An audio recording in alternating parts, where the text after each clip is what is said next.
Góðan daginn, kæru gestir og ráðherrar og verið hjartanlega velkomin á ársfund Fræðslumiðstöðvar atvinnulífsins sem haldinn í samstarfi við NLL sem norrænt samstarf símenntun.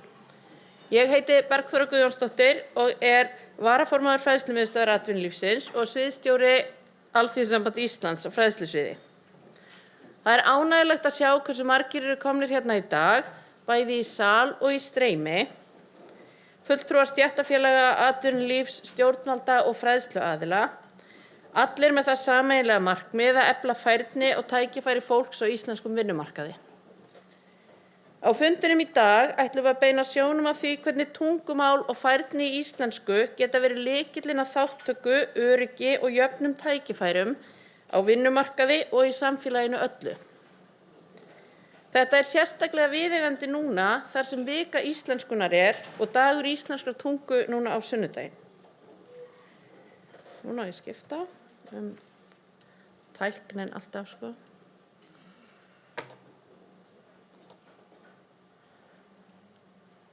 Nú þarf ég að fá aðstoð hjá tæknifólki þar sem að glærurnar virka ekki.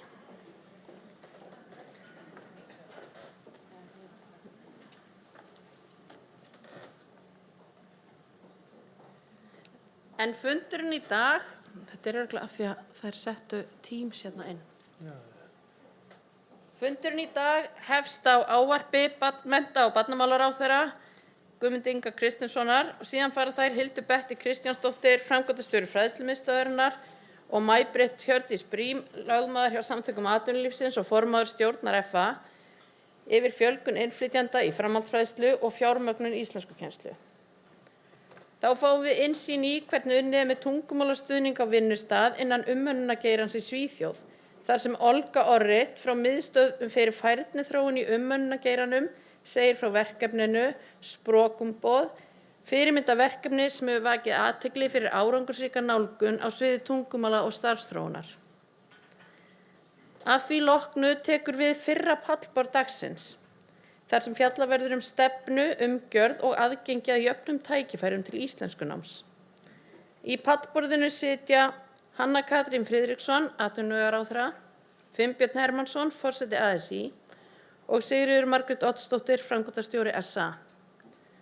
Eftir hádegishlé verður svo annað pallborð þar sem sjónum beint að íslenskunámi á vinnustað, tækifærum og áskorunum. Þar fáum við að heyra frá fólki sem hefur beina reynslu af því að innleiða íslenskukennslu og stuðning innan fyrirtækja og stofnana. Þar munu sitja Vendit Galan VAO frá Landspítala, Ásta Bjarnadóttir frá Reykjavíkurborg og Ólöf Guðmundsdóttir, hótelstjóri og Hilton Reykjavík Nordica. Mér finnst eins og það vanti eitt nafn hérna inni hjá mér, Fjóla. Það þú. Rétt upp hönd sem vill vera með.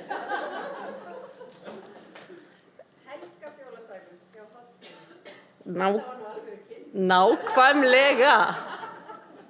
Það alltaf eitthvað. Ég með því annars staðar skráða á blaði hjá mér sko.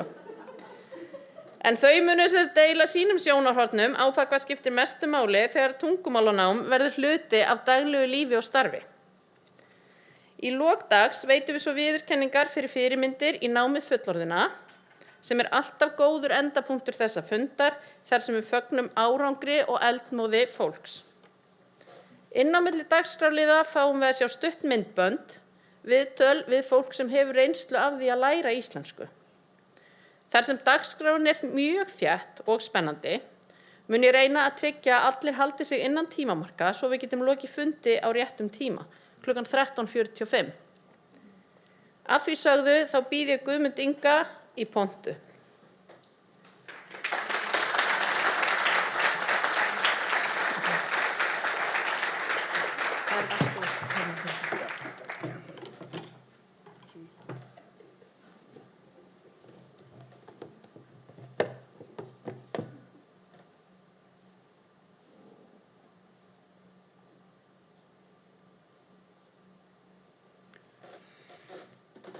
Ágætu gestir og samstarfsfólk.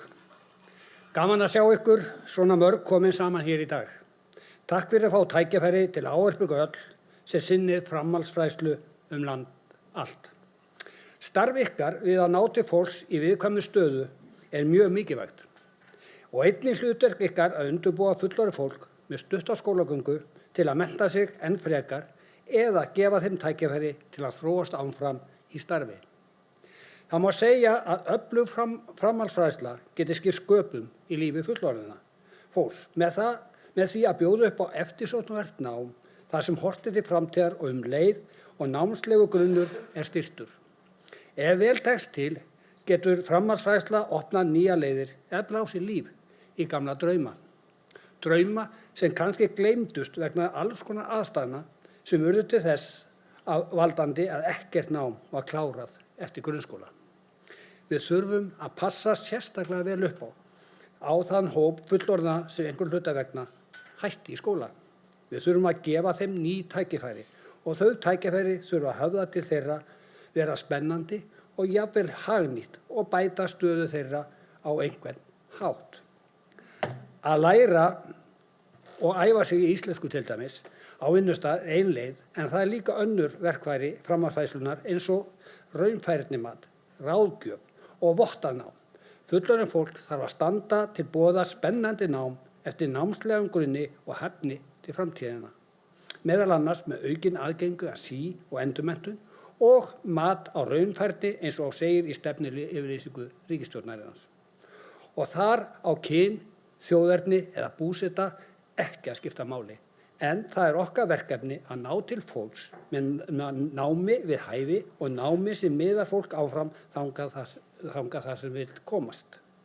Við þurfum að varða þá leið með því að passa upp á skýr skilaboð og einfaldar leiðir gegnum stundum flókið kerfi. Þar eru einkunnarorð ykkar í dag mjög viðeigandi. Tengjum saman, fjölbreytileiki, lærdómi og vöxtur. Og við þurfum að tengja betur á milli skólastiga og í raun þvert á kerfi, menntunar, atvinnulífs og velferðar. Við þurfum að virða og vinna með fjölbreytileikann og leið líka að skilja hann og passa að tapa ekki yfir sín. Og sjálf þurfum við að vaxa og þróast og vera forvitin þær breytingar sem að eiga sér stað allt í kringum okkur. Og leið draga lærdóm af fortíðinni. Ég hlakka því til að heyra því sem þið eru að ræða hér í dag. Leið vill ég minna á að ríkisstjórnin leggur áherslu á að allt þetta breiða svið náms fullorðinna en með sérstaklega áherslu á fullorðið fólk sem ekki hefur lokið formlegu námi frá grunnskóla vegna þess að sá hópur þarf sérstaklega hvatningu til náms.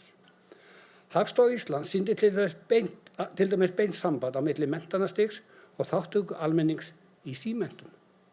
Þannig sinna háskólamenntaðir mest sinni símenntun eða rúmlega 30% árið 2023 á móti 13% þátttöku fullorðinna með stutta skólagöngu. Ójöfnuður blasir hér við og enn höfum við verk að vinna. Og hvað erum við að gera? Við erum að vinna að betri aðgengi fullorðinna að raunfærnimati í námi sem eftirspurn er eftir og gefa fullorðnu fólki tækifæri. Þannig viljum við efla samtal og samstarf skólastiga svo fullorðið fólk fái hæfni sína metna en þurfi ekki að endurtaka það sem þau þegar kunna.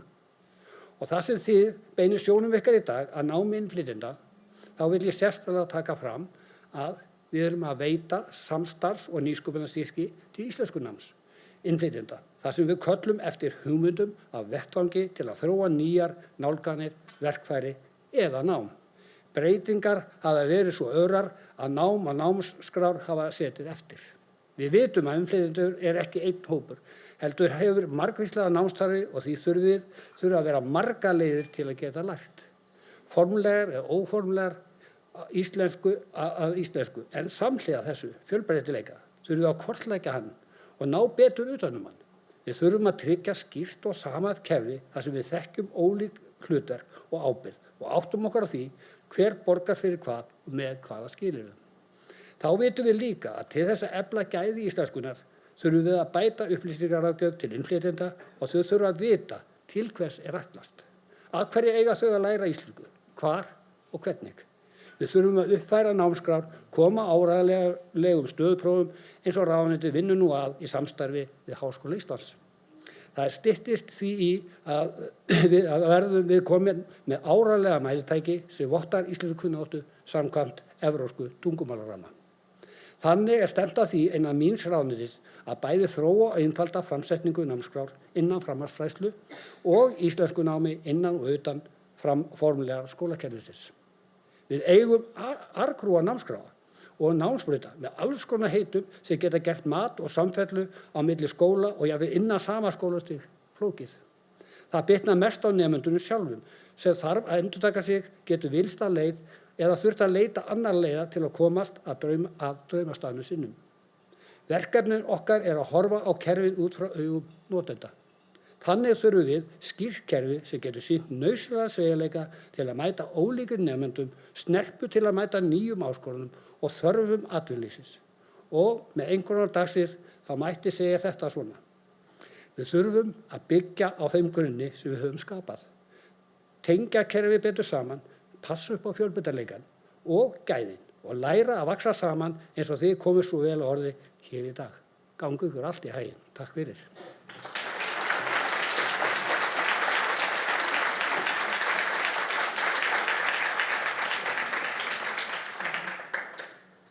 Við þökkum ráðherra fyrir þessu góðu orð og fögnum því að sjálfsögðu hversu vel þau ríma við áherslur okkar hér og fræðslumiðstöðvarinnar sveigjanleika, inngildingu, einfaldleika og bara mikilvægi. Ég sagði áðan að við fengjum milli dagskrárliða að horfa á stutt myndbönd og nú komið að fyrsta myndbandinu. Og það svolítið gott á mig að þurfa að standa hér í pontu og bera fram nöfnin á þeim einstaklingum sem eru í myndbandinu þar sem ég veit ekki hvernig á að bera þau fram. En það einmitt staðan sem þessi hópur stendur svo oft í. Þannig að ég segi það bara pínu gott á mig og ég mun bara eins og þau gera mitt besta. Fyrsta viðtalið sem við fáum að sjá við Angelica Viola Openiano, sem hjúkrunarfræðingur á Landspítalanum. Ég heiti Angeli og ég vinn sem hjúkrunarfræðingur á Landspítala. Ég hef unnið þar í næstum 5 ár og mér finnst þetta virkilega góður vinnustaður, frábært fólk og góð stemning. Ég hef búið á Íslandi í rúmlega 7 ár. Ég kom frá Filippseyjum árið 2018 og það var auðvitað stór breyting. Að læra nýtt tungumál, nýtt kerfi, nýja menningu og líka að venjast kuldanum allt á sama tíma. En tíminn hefur liðið svo hratt og Ísland hefur smám saman orðið heimilið mitt. Ég byrjaði að læra íslensku í Háskóla Íslands og tók ég 1 árs diplómanám í íslensku sem annað tungumál. Það var frábær grunnur. Svo hélt ég áfram í Mimi og kláraði íslensku námskeið á stigi 5. En ég lærði líka rosalega mikið í vinnunni, bara með því að hlusta á samstarfsfólkið og sjúklinga, af því að sjúklingarnir eru oft bestu kennararnir. Og ég reyni að nota íslensku daglega, jafnvel þó ég geri mistök. Það bara einlega besta leiðin til að læra. Á vinnustæðum mínum eru mörg tækifæri til að læra íslenskuna. Við erum að tala mjög mikið saman á íslensku og það hjálpar mikið. Þau leiðrétta mig á góðan vinalegan hátt sem ég kann mjög vel að meta og það eru líka íslensku námskeið í boði sem frábært tækifæri til að halda áfram að læra. Já, algjörlega. Það hefur hjálpað mér mjög mikið í vinnunni, sérstaklega í samskiptum við sjúklinga. Það svo yndislegt að geta tala við þá á þeirra eigin tungumál og á sama tíma það hjálpar mér líka að vera öruggari í starfinu. Ég held að sé mjög mikilvægt að skapa öruggt og hvetjandi umhverfi þar sem fólk þori að tala íslensku, jafnvel þó hún sé ekki fullkomin. Það skiptir svo miklu máli þegar maður í kringum fólk sem hvetur mann áfram og segir bara reyndu, það kemur með tímanum. Það gerist allt auðveldara og þá lærir maður miklu hraðar.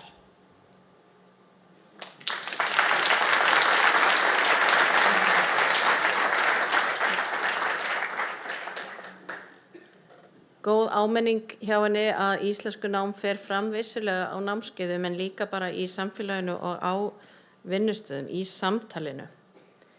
En næstar hér upp eru þær May-Britt og Hildur Betty. May-Britt lögmaður hjá SA og formaður stjórnar fræðslumiðstöðvarinnar og Hildur Betty framkvæmdastjóri fræðslumiðstöðvarinnar. Og þær eru með erindið vöxtur innflytjenda í námi.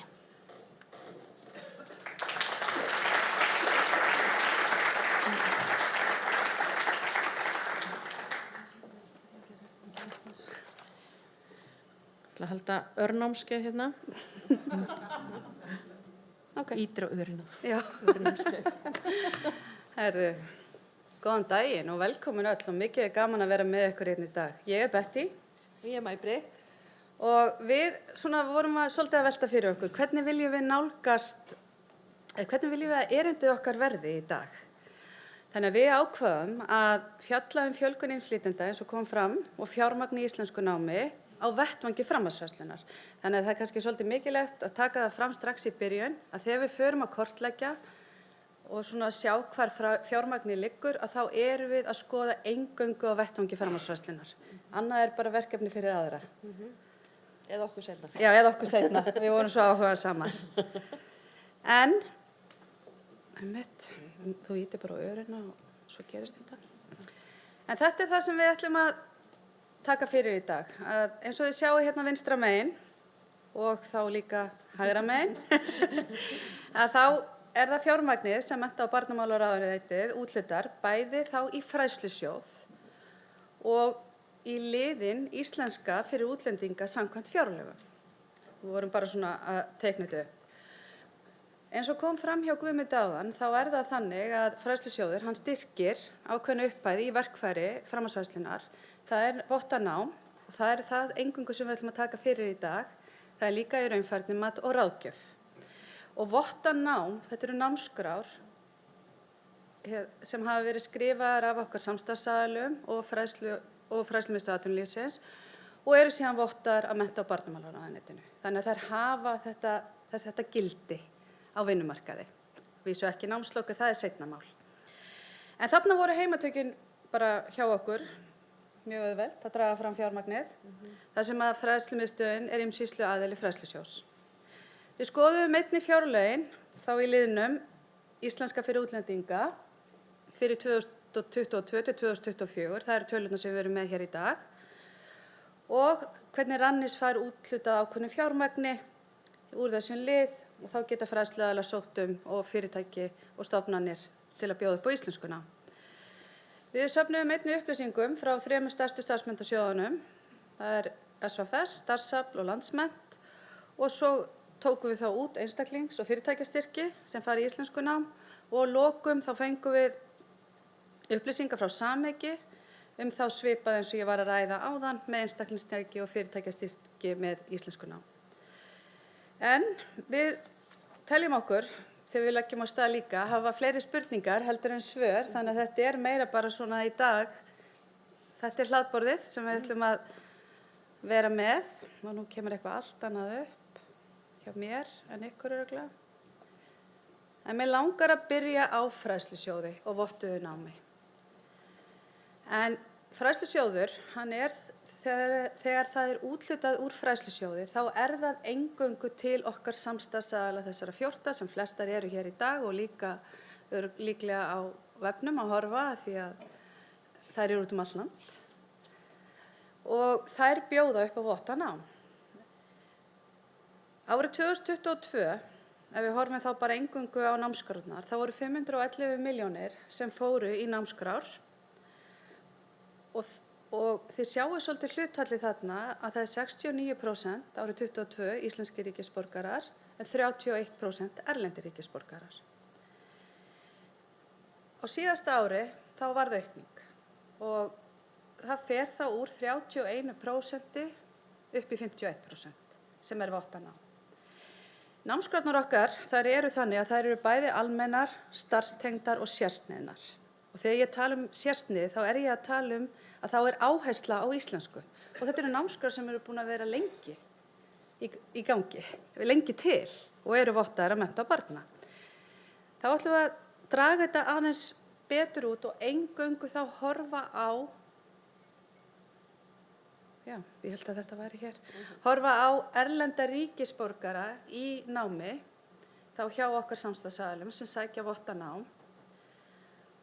Og ástæðan fyrir að við erum að nota hér erlendis ríkisborgarar að það birtist þannig í tölfræðinni hjá okkur, en svo erum við líka með innflytjendur sem eru komið með tvöfalt ríkisfang, en þá birtast þeir í hinu tölunum. Þannig að við erum kannski ekki, þetta getur verið meira.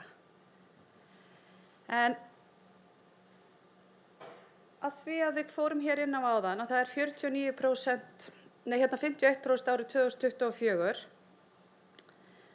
að þá sjáið þið að það eru 257,5 milljónir sem erlendir ríkisborgarar sækja í almennar og starfstengdar námskrár, og við sjáum það líka að erlendir ríkisborgarar, þeir eru mun duglegri, ég ætla bara að fá að segja það, að sækja starfstengt nám. Að því ef við berum síðan saman námið eins og hjá íslensku ríkisborgurunum, þá er mun algengara að þeir sæki í bóklegt nám, þá inn á vettvangi framhaldsfræðslunnar. Sérsniðið nám eins og ég var að draga fram núna, það íslensku nám hluti, og það alltaf að verða meira og meira. Og við náttúrulega vitum ekki hvernig það verður árið 2025. Og þá, kannski það sem við erum líka dálítið að draga hérna fram, það á sér stað líka íslensku nám innan framhaldsfræðslunnar, þá í gegnum fræðslusjóð.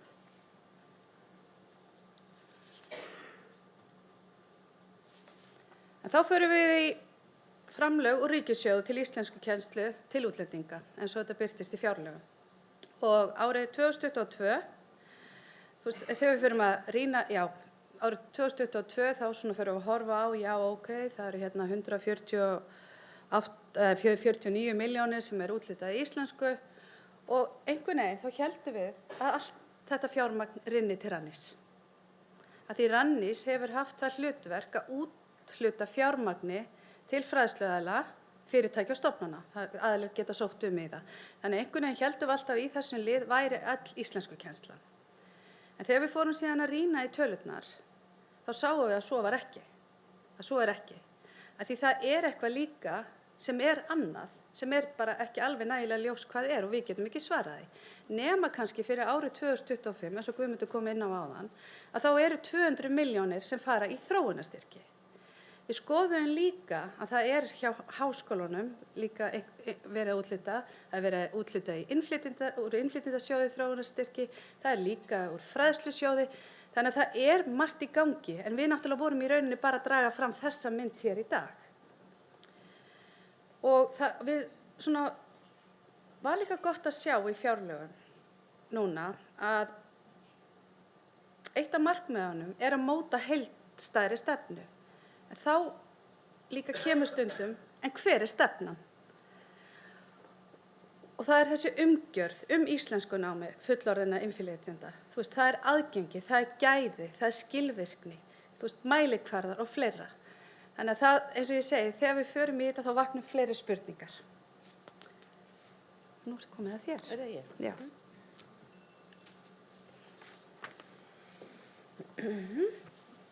Þannig að ég taka þetta hérna niður. Já, við getum gert það. Já. Okay. Herðu, hérna, ég ætla aðeins að fara yfir með ykkur, þar að segja styrkveitingar eða styrkúthlutanir úr starfsmenntasjóðunum til íslenskunáms, og ég ætla að byrja hérna á starfsmenntasjóði skrifstofu og verslunarfólks, sem sjóður sem SA og VR og Líf standa að, og til þess að styrkja sí- og endurmenntun hjá skrifstofu og verslunarfólki og fyrirtækjum í þeirri grein. Og þetta stærsti sjóðurinn, og þið sjáið hérna á tölfræðinni hversu miklu fjármagni hann úthlutar í heild. Og við sjáum að heildarúthlutin fyrir árið 2022 voru 823 milljónir og 6% af þeirri upphæð fóru í einstaklings- og fyrirtækjastyrki til íslenskunáms. Frá árinu 2022 þá hafa styrkir til íslenskunáms verið að aukast jafnt og þétt hjá sjóðnum, og hann og það voru sem sagt rúmlega 90 milljónum úthlutað í íslensku nám á árinu 2024 sem þá 8% af heildarúthlutun sjóðsins það árið. Ef við förum í næsta sjóð þá það sem sagt starfsafl sem við ætlum að skoða. Þetta starfsmenntasjóður Samtaka atvinnulífsins og verkafólks á höfuðborgarsvæðinu og hefur hlutfall einstaklings- og fyrirtækjastyrkja aukist töluvert frá árinu 2022 þar eins og þið sjáið á glærunni. Við erum þarna með heildarúthlutun styrkja og svo hækkandi hlutfall styrkja einstaklings- og fyrirtækjastyrkja í íslensku nám.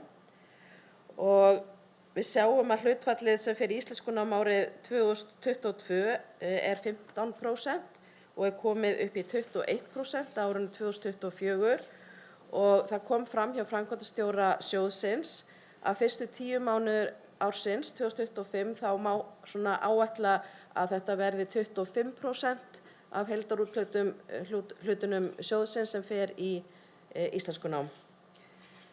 Svo við getum séð á þessu að fyrirtækjastyrkir og bara fyrirtækjastyrkir ef við tökum þá, við sjáum það reyndar ekki á þessu að því að þetta sett saman, en fyrirtækjastyrkir til íslensku náms hafa frá 2022 til ársins 2025 hækkað 359% og einstaklingsstyrkirnir hafa hækkað 38% í íslensku nám hjá þessum sjóð. Landsmennt, það fræðslusjóður SA og SGS-félagana og verkafólks á landsbyggðinni. Við erum því miður ekki með tölu fyrir árið 2024. Við erum spenntar að sjá þær en við erum með tölu frá 2023 og 2022 en þá erum við að sjá að það svona cirka 10% af heildarúthlutunum sjóðsins sem fer í einstaklings- og fyrirtækjastyrki til íslensku náms. Og það verður bara mjög forvitnilegt að sjá hver aukningin verður fyrir árið 2024 og 2025. Erum við svo með stærsta starfsmenntasjóðinn á opinbera markaði. Við erum búin að fara yfir þessa 3 stærstu á almennum markaði. Það eru fleiri sjóðir á almennum markaði sem eru ekki inn í þessum tölum, svo við það bætist einhverjir auka styrkir til íslensku náms. Og erum við sem sagt með Samhengi sem á opinberum markaði og þarna sjáum við erum ekki með heildarúthlutunina en við erum með hækkunina sem frá 2022 til 2024 á styrkjum til íslensku náms. Svo við sjáum að þarna líka aukning á þessum árum til stofnana varðandi íslensku nám og einstaklinga. Langar svona í lokin, þetta bara tölurnar sem segja einhverja ákveðna sögu og við erum búin að draga þær fram og búin að draga kannski fram líka þessa heildarmynd þótt hún sé ekki algjörlega fullkomin, það vantar ennþá inn þarna tölur en þá langar okkur aðeins að fara yfir tillögur sem hafa komið fram undanfarin ár hjá aðilum sem hafa svona tekið þetta út og fyrst ber að nefna skýrslu frá OECD. Það sem fram kom, og þetta er nýleg skýrsla, ég held að var þetta ekki frá því fyrra, 2024, eða jafnvel, já, það sem fram kom að efla þurfi íslensku nám fyrir innflytjendur á Íslandi. Það myndi sem sagt bæta stöðu þeirra á vinnumarkaði og efla félagslega þátttöku. Við erum líka með verkefni sem kallaðist Raddir innflytjenda og var styrkt af norrænu ráðherranefndinni og framkvæmt af Fræðslumiðstöð atvinnulífsins. Þar sem innflytjendur eru spurðir hvað þau þurfa og hvernig gangi og annað hvað varðar íslensku nám og þar kom fram sem sagt að óskir innflytjenda starfs- og tungumálaþjálfun á vinnustað og það var líka kallað eftir svona meiri samhæfingu, að svona kerfin væri ekki að tala saman og þetta væri dálítið svona dreift. Og svo gömul, vil ég segja, 10 ára svona úttekt frá sem Capacent vann fyrir menntamálaráðuneytið árið 2015, það sem verið að kalla eftir þessari heildstæðu stefnu og varðandi íslensku nám fyrir innflytjendur og við kannski erum svolítið ennþá þar að kalla svolítið eftir þessari heildarstefnu og að við séum svolítið með kannski fjármögnunina aðeins skýrari og ekki á einum stað, hún sé náttúrulega dreifð en við séum með tölfræði og gögn á einum stað.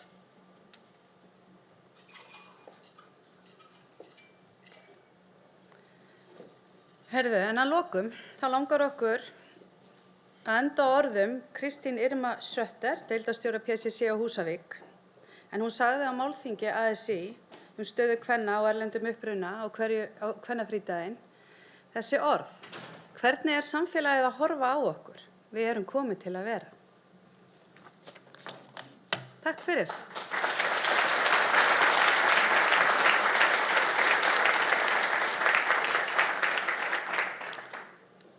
Takk fyrir þessa yfirferð Betty og May-Britt. Ég held að við erum að kalla eftir tölum og stefnu og bara í rauninni meiri upplýsingum og þetta er bara gott innlegg í það og ég hef aldrei verið sérstaklega talnaglögg en ég held að sé nokkuð ljóst að þörfin fer vaxandi og hún fer hratt vaxandi og það er okkar sameiginlega verkefni að bregðast við því.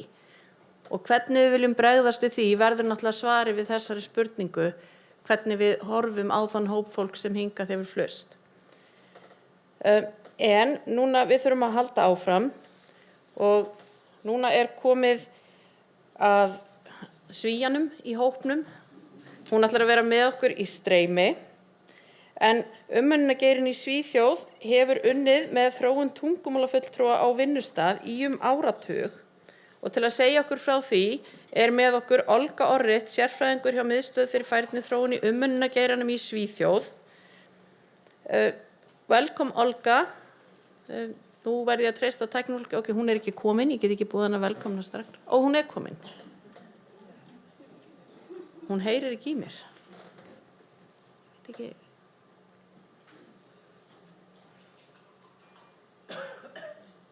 Það er ekki hvar er Valli, það er hvar er Olga.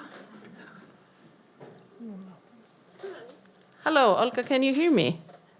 Yes, but I can't see you. Ah, but you can't see me. Okay. Hún sést ekki upp á skjánum. Yeah. Now you can see me, but nobody can see. Já, það kemur hérna eftir. Já, hún færist ekki yfir. Þarna er Olga. Ég mæli með að Já. Skulum bara stækka þetta.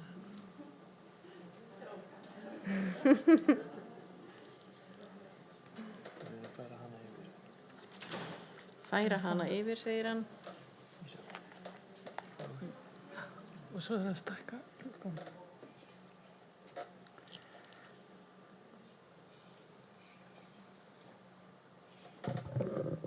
I'm just going to steal the microphone while they put everything in place, Olga.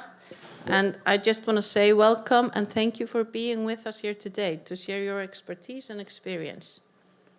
The floor is almost yours.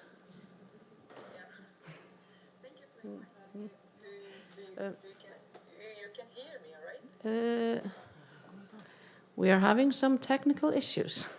So if you just hold on for one moment and we'll let you know.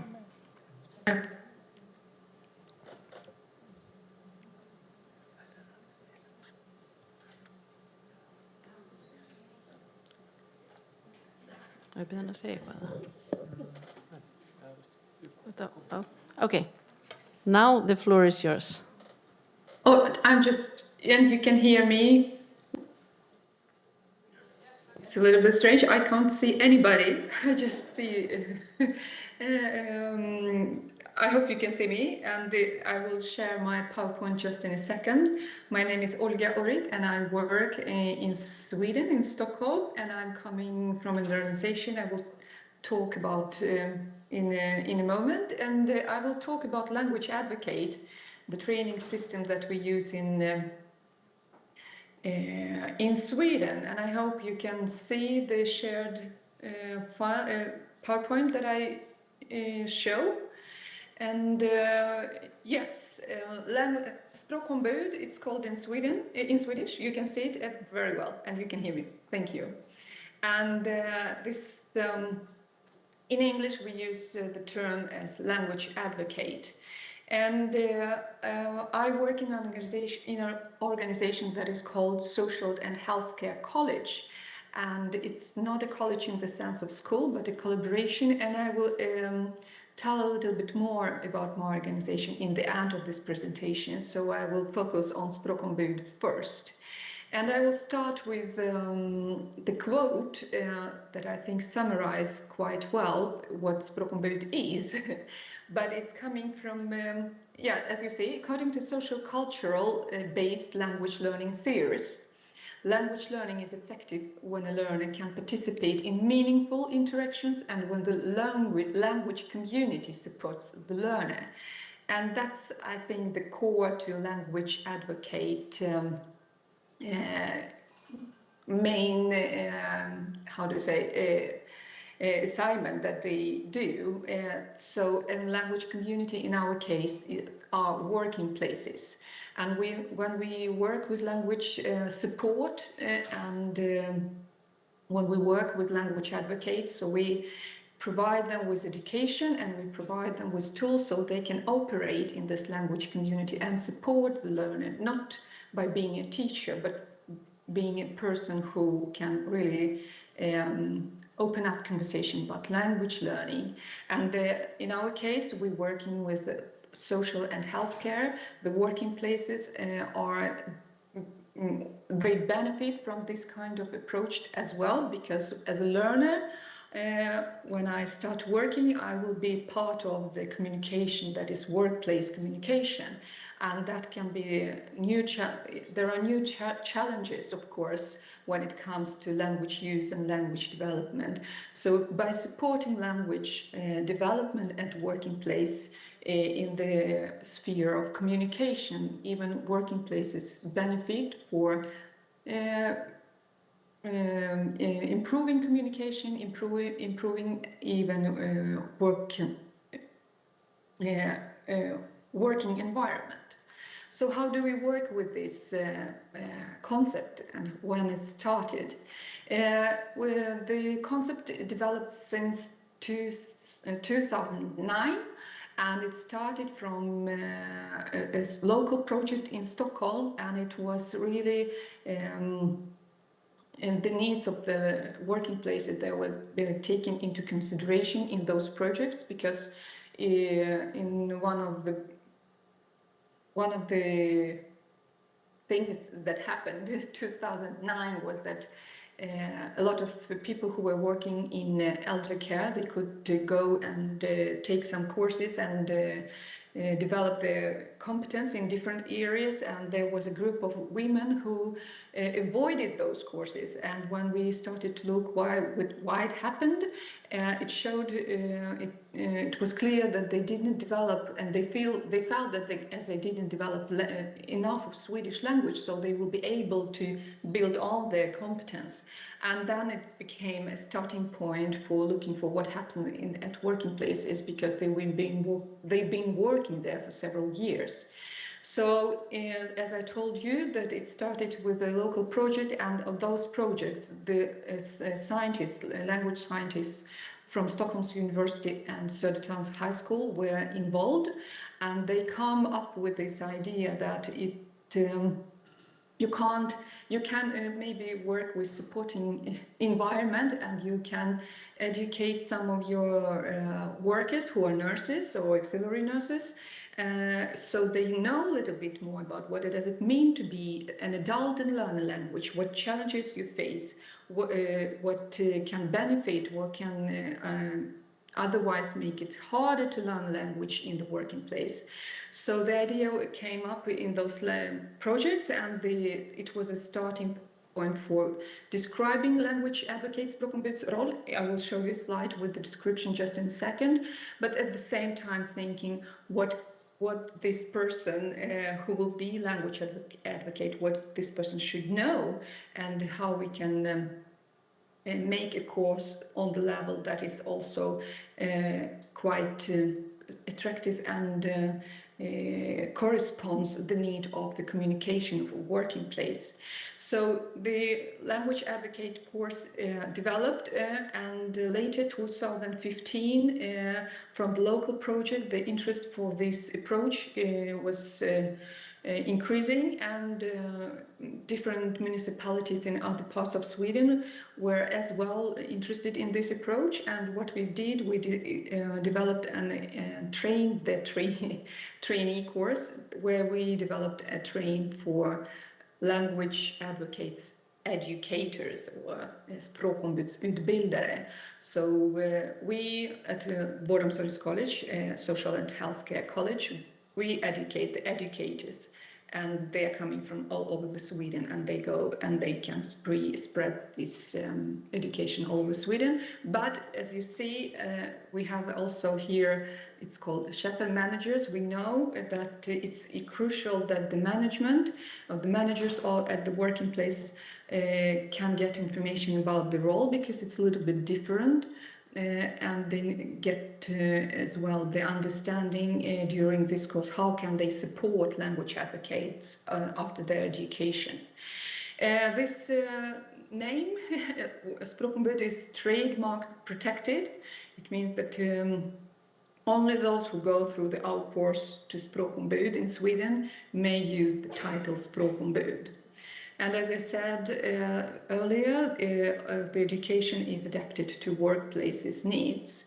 Today, we have more than 5,000 language advocates almost all over Sweden, but as you see, it's in 153 municipalities, and there are 290 in Sweden, and we know there are more coming right now.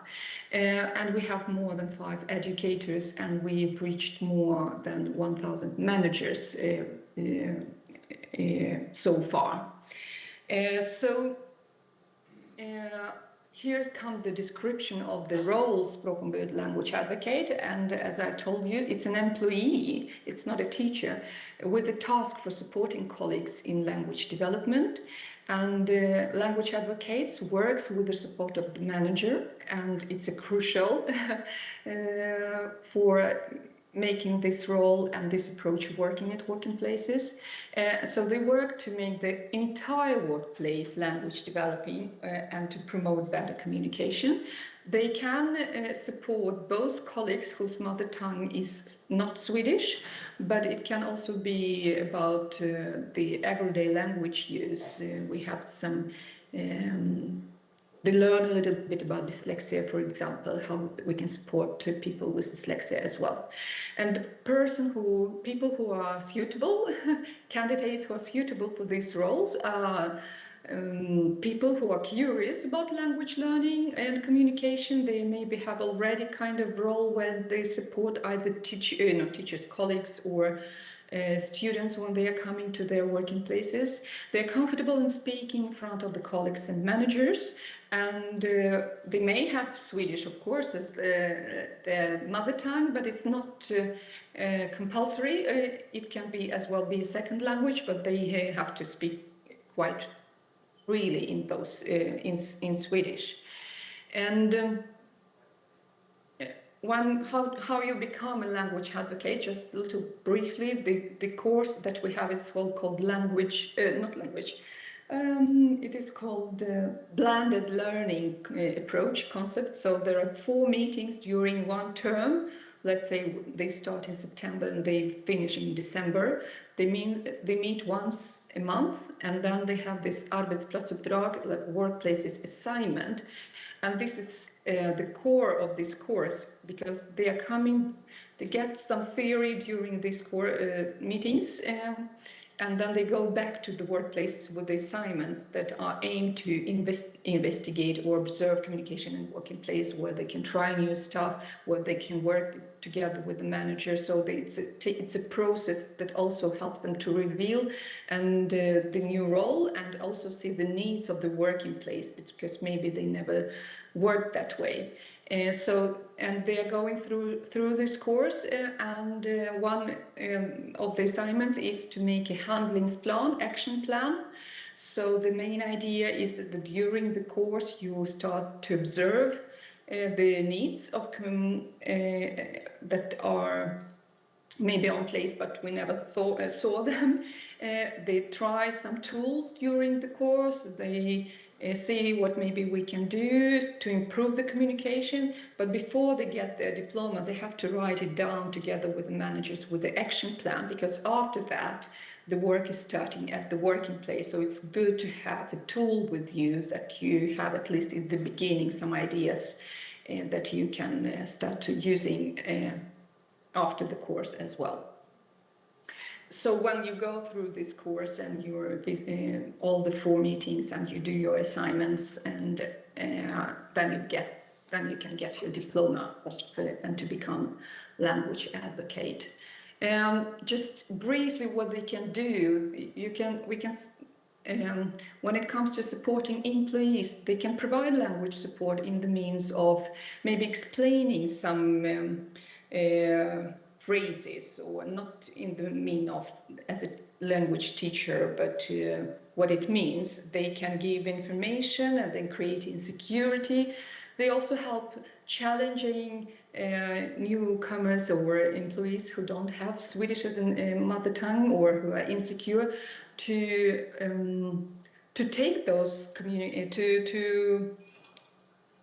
to participate in those challenging communicative situations that are at the working place, especially in elderly care, as we are working are all the time coming up.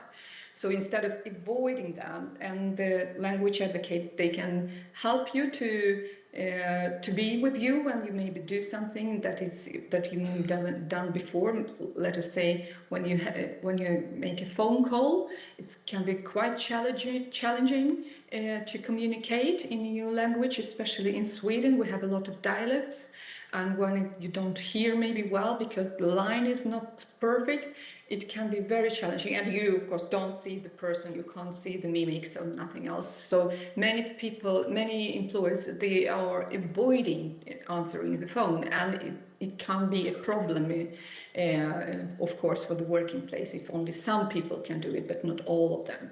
So language support can be conducted that way, so they both challenging but it's support as well, and give this strength, as I said, strengthening agency, so you can do it by yourself next time, because you know that you can as well go to Språkombud language advocate to discuss and to have some help.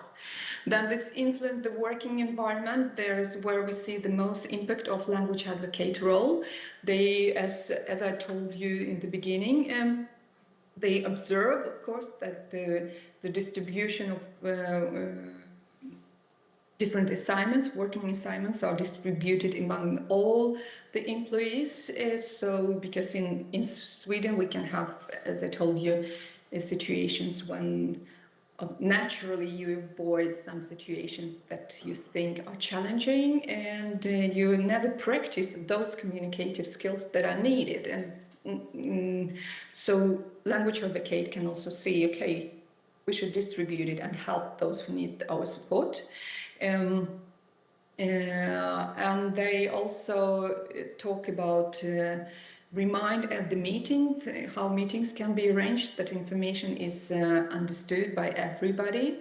They can as well suggest some changes about how the recipients of newcomers may be. Maybe it needs a little bit more longer time for the people who have other language than Swedish.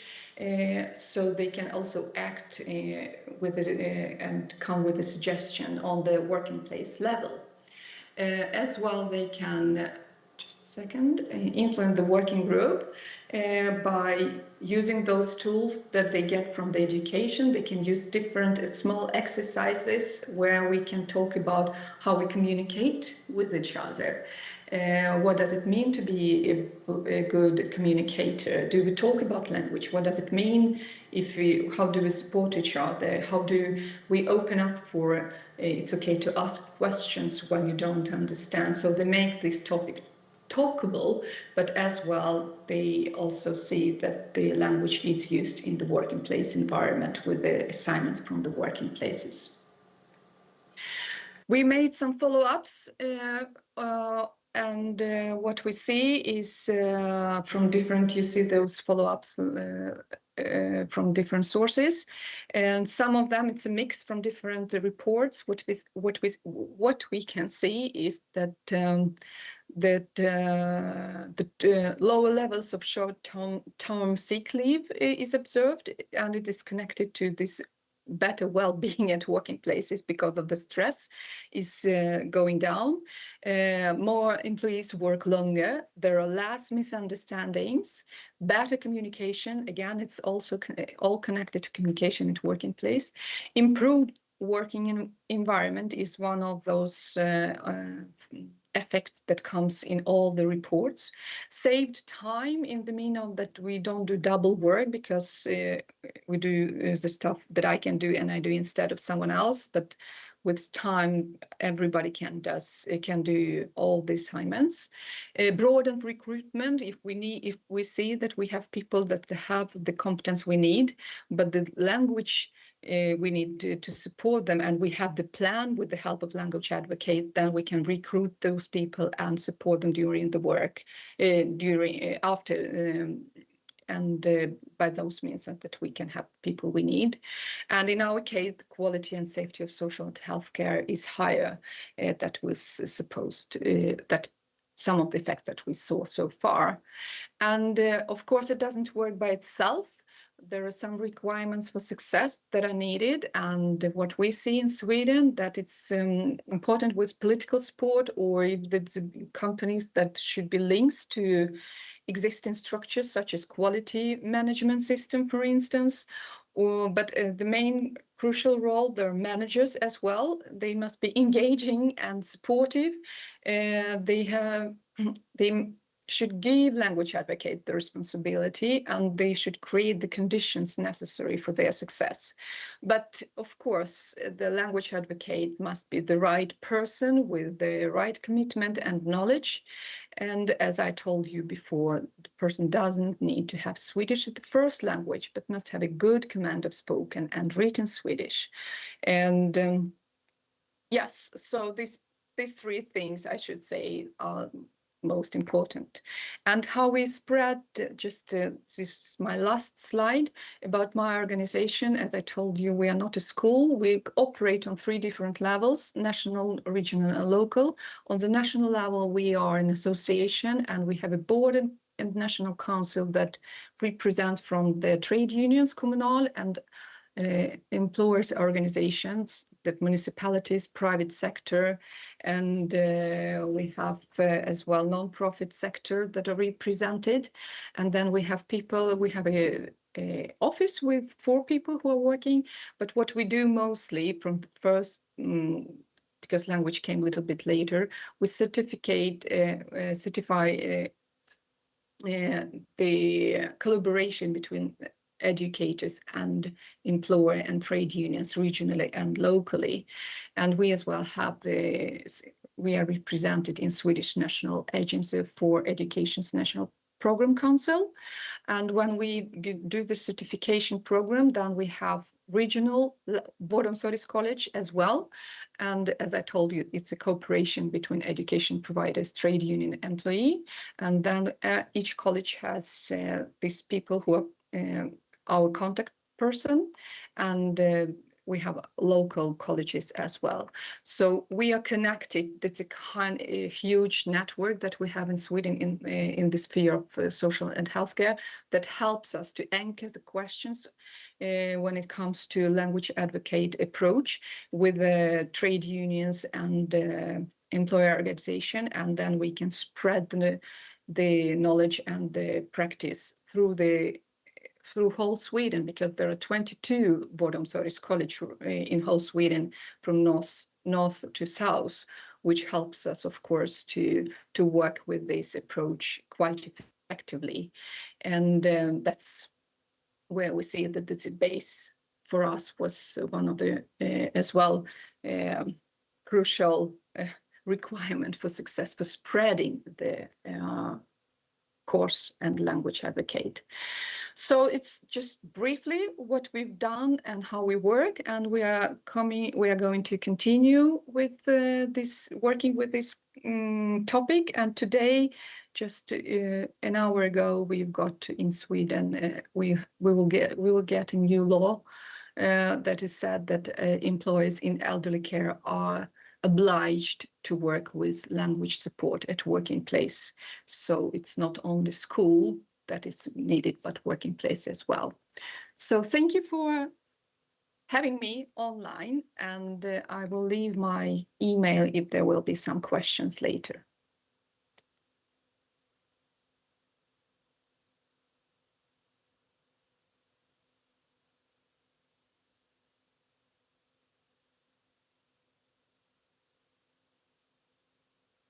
Við tæknimann. Olga, can you hear me? Yeah. Okay, so then we just want to thank you for your insights from your development in Sweden.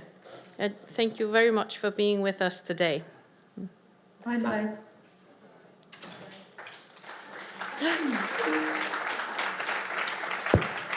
Velkommen eftir.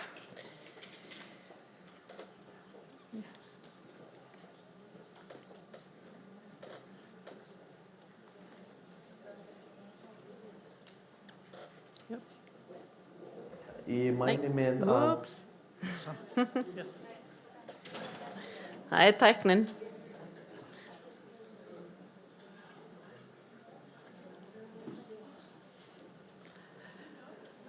Við ætlum að fara í fyrra pallborð dagsins, þar sem rætt verður stefnu, umgjörð og aðgengi að jöfnum tækifærum til íslensku náms og tengingu við vinnumarkaðinn. Í pallborðinu sitja þau eða standa Finnbjörn Hermannsson, forseti ASÍ, Sigríður Margrét Oddsdóttir, framkvæmdastjóri SA og Hanna Katrín Friðriksson, atvinnuvegaráðherra. Pallborðinu stýrir Alexandra Leonardsdóttir, sem sérfræðingur í fræðslu og inngildingu hjá Alþýðusambandi Íslands. Gjörðu svo vel, Alexandra. Takk, góðan daginn. Ofboðslega gaman að vera hér í dag með ykkur. Og með ykkur, mikill heiður. Ég veit hins vegar að ráðherra að flýta sér núna, þannig að við ætlum kannski aðeins að bæði það að þetta standandi pallborð, þetta á að hjálpa okkur að kannski staldra ekki allt of lengi við hverju og einu. En ég leyfi mér kannski aðeins að byrja samt.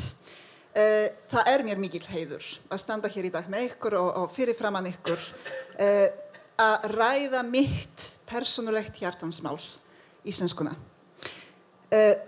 Sem hefur veitt mér bæði aðgengi að menningunni en líka hugsunarmynstri þjóðar sem mér þykir svo ofboðslega vænt og landi sem ég hef verið að kalla heim í rúmlega 17 ár. Hins vegar, það fór ekki fram hjá neinum að orðræða í minn garð og almennt séð innflytjenda á landi mjög neikvæð. Og það verið að draga mjög oft þessa neikvæða mynd að innflytjendur nenna ekki að læra íslensku, nenna ekki að vera partur af samfélaginu. Ég held eftir kynningu hjá fræðslumiðstöðinni atvinnulífsins eiginlega erfitt að draga þessa mynd af stöðunni. Það sem við sjáum mikinn aukning í ásókn innflytjenda í alls konar nám, þar að meðal í íslensku námi, hvort þetta séu námskeið eða nám almennt. Það stækkandi hópur innflytjendar sem nýtur sér öll möguleg úrræði sem standa þeim til boða. Það eru líka rannsóknir, bæði Vörðu, rannsóknarstofnun vinnumarkaðarins og annarra, meðal annars Háskóla á Akureyri, sem sýna fram á mikinn áhuga innflytjenda í að læra íslensku.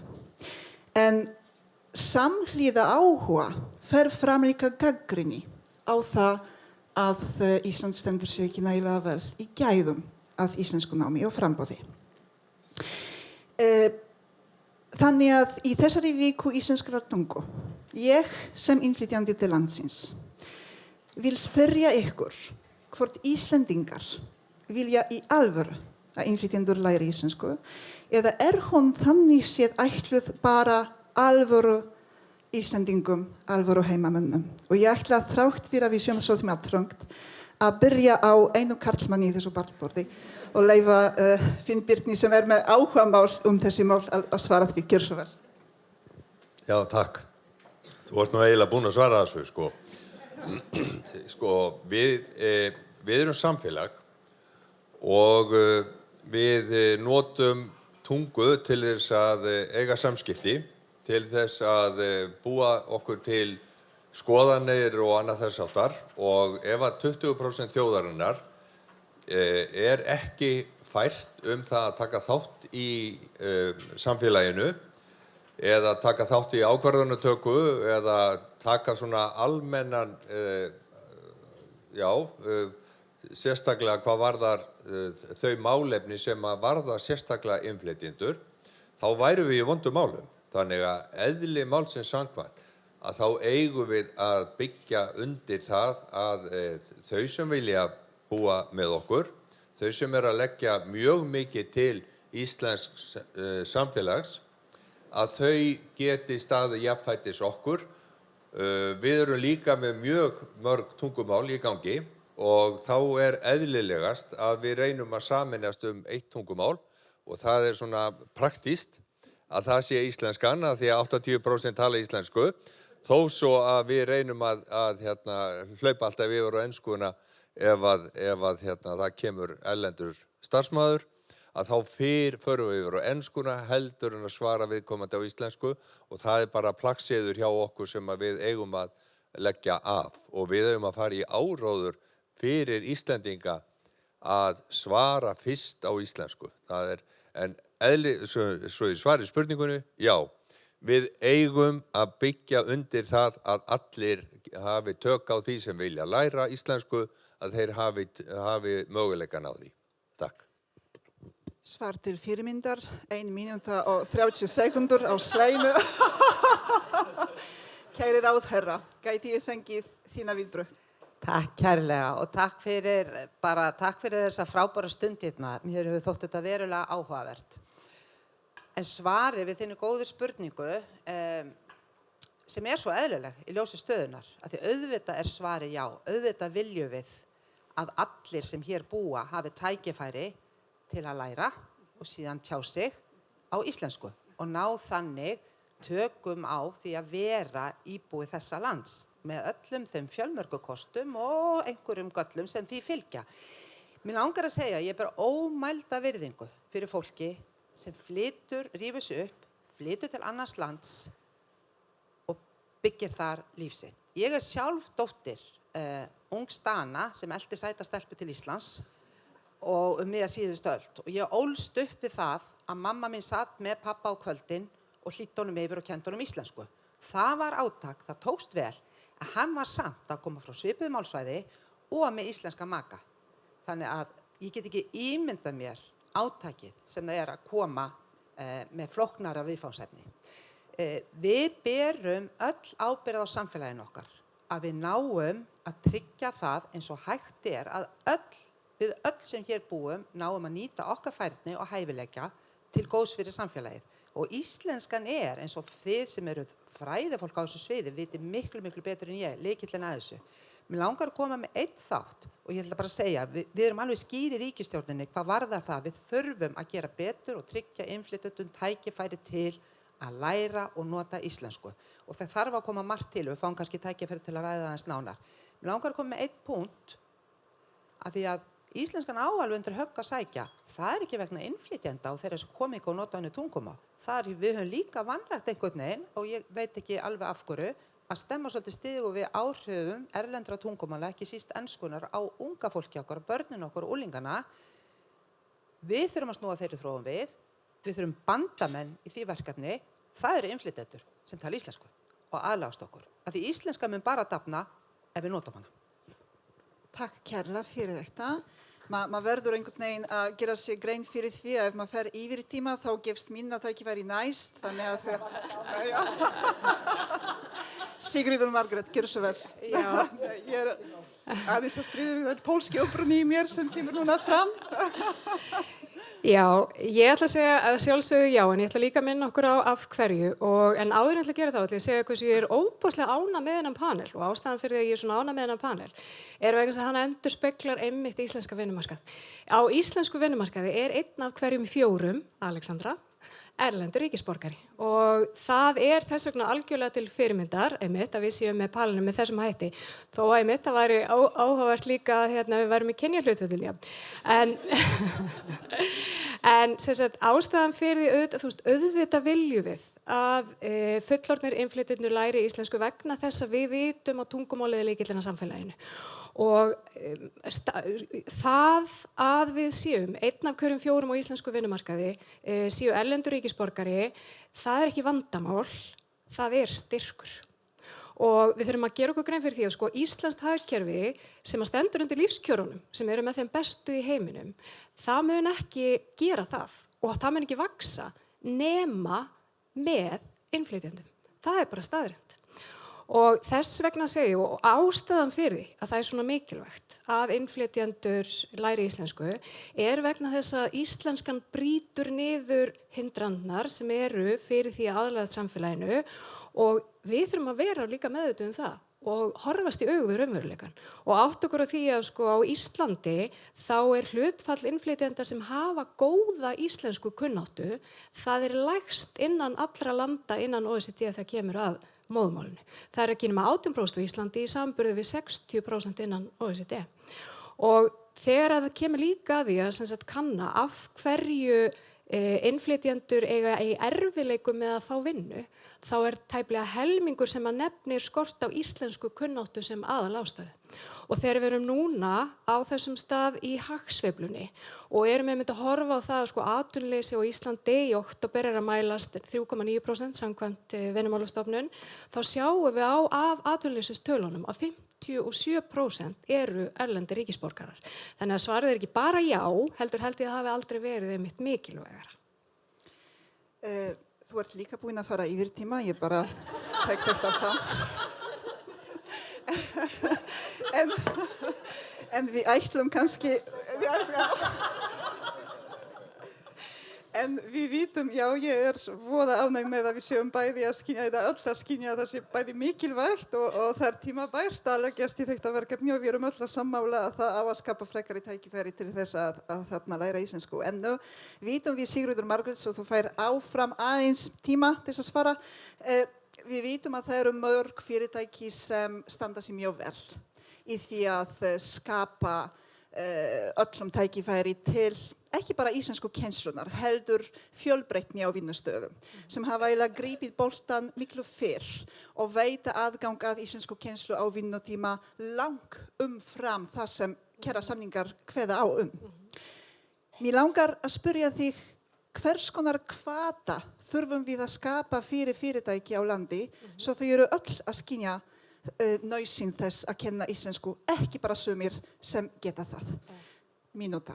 Ok, í fyrsta lagi þá ætla ég að minna okkur á það, á Íslandi til þess að standa undir lífskjörunum sem við þekkjum, þá eru alþjóðaviðskipti algjörlega nauðsæl. Það að segja okkar hagsæld byggir á því að við erum að framleiða vörur og þjónustu fyrir miklu stærri markaði. Ef við ætlum bara að vera að framleiða fyrir Ísland, þá værum við mjög með lítinn hóp sem við getum verið að sinna og getum ekki staðið undir lífskjörnum. Þannig að við erum og verðum alltaf, ég ætla að segja, íslensk fyrirtæki eru mjög meðvituð þetta að útflutningurinn drífur áfram hagsældina. Þannig að við erum í viðskiptalífinu, við erum tvítengt og við erum heldur tvítengt þjóð. Það líka það sem við þurfum að gera okkur grein fyrir. Íslensk fyrirtæki vita að þau eru algjörlega háð því að hafa aðflutta starfsmenn í starfsmannafjöldanum hjá sér. Og þegar við erum að gera kannanir á meðal okkar aðildafyrirtækja, þá sjáum við það fjórðungur af fjölgun sem fyrirtæki eru áætla eru einmitt erlendir ríkisborgarar. Þannig að ég held að hvatinn sé svo sannarlega til staðar hjá fyrirtækjunum. Og við sjáum það líka einmitt í tölunum sem að Maj-Britt og Betty voru að fara yfir áðan. Og það rosa, ég vona að við fáum smá tíma til þess að tala þær akkurat líka eftir. En númer 1 og 3 þá það þannig að atvinnulífið meðvitað veita íslensku vinnumarkaður breyttur. Fólk þarf auðvitað fyrst og fremst að bera ábyrgð á sjálfu sér. Og þess vegna væri rosa skemmtilegt að fá að spyrja þig, hvað olli því að þú fékkst hvatann til þess einmitt að Vel spilað út, því miður höfum við ekki tíma fyrir það. En ég ætla hins vegar að leyfa forsetanum að taka boltan. Gjörðu svo vel. Já, ég ætla ekki að fara út í hvað við erum að framleiða mikið hérna á Íslandi, heldur sko hvernig við ætlum að taka á móti því fólki á vinnumarkaðinum sem sem sagt ekki talandi á íslensku. Og eins og Olga kom hérna inn á áðan að þá eru til mjög mörg svona tækifæri sem við getum hjálpað fólki til þess að nota vinnustaðinn sem kennslutæki og það kom líka fram í máli hjúkrunarfræðingsins sem að við Bergþóra eigum í erfiðleikum með að bera fram nafnið á, að það hægt að gera þetta á mjög marga háttu. Vinnustaðir hjá okkur eru misstórir og það til vinnustaðir sem eru eingöngu með erlenda starfsmenn, það eru til einstaklingsvinnustaðir og annað þess að þannig að við þurfum bara að finna fjölbreytileikann í því hvernig við getum nálgast fólkið, en fyrst og síðast að þá spurningin hvað þetta kostar einstaklingin og í öðru lagi hvað tíminn sem hann hefur til þess að læra, að það sé ekki bara tekið af einstaklingstímanum eða persónulega tímanum, það þarf líka að taka þetta af vinnunni og fyrirtæki þurfa einfaldlega hvert og eitt að fara í naflaskoðun það með hvaða hætti þau geti komið til móts við einstaklingin út á vinnustaðnum. Því að þetta ekki bara vinnumál, þetta líka samfélagsmál eins og ég sagði, þetta snýst eiginlega samfélagið í heild sinni og lýðræðið sem við ætlum að byggja þessu fólki. Mér sýnist að við séum að stilla okkur í næsta kjarasamningaviðræður og þar. Ég leyfi þá ráðherranum að svara því líka. Sem sagt, þegar við erum að skoða bæði út frá einstaklingunum og fyrirtækjum þá verður þetta sitt hvort hvað á einhverjum tímapunkti.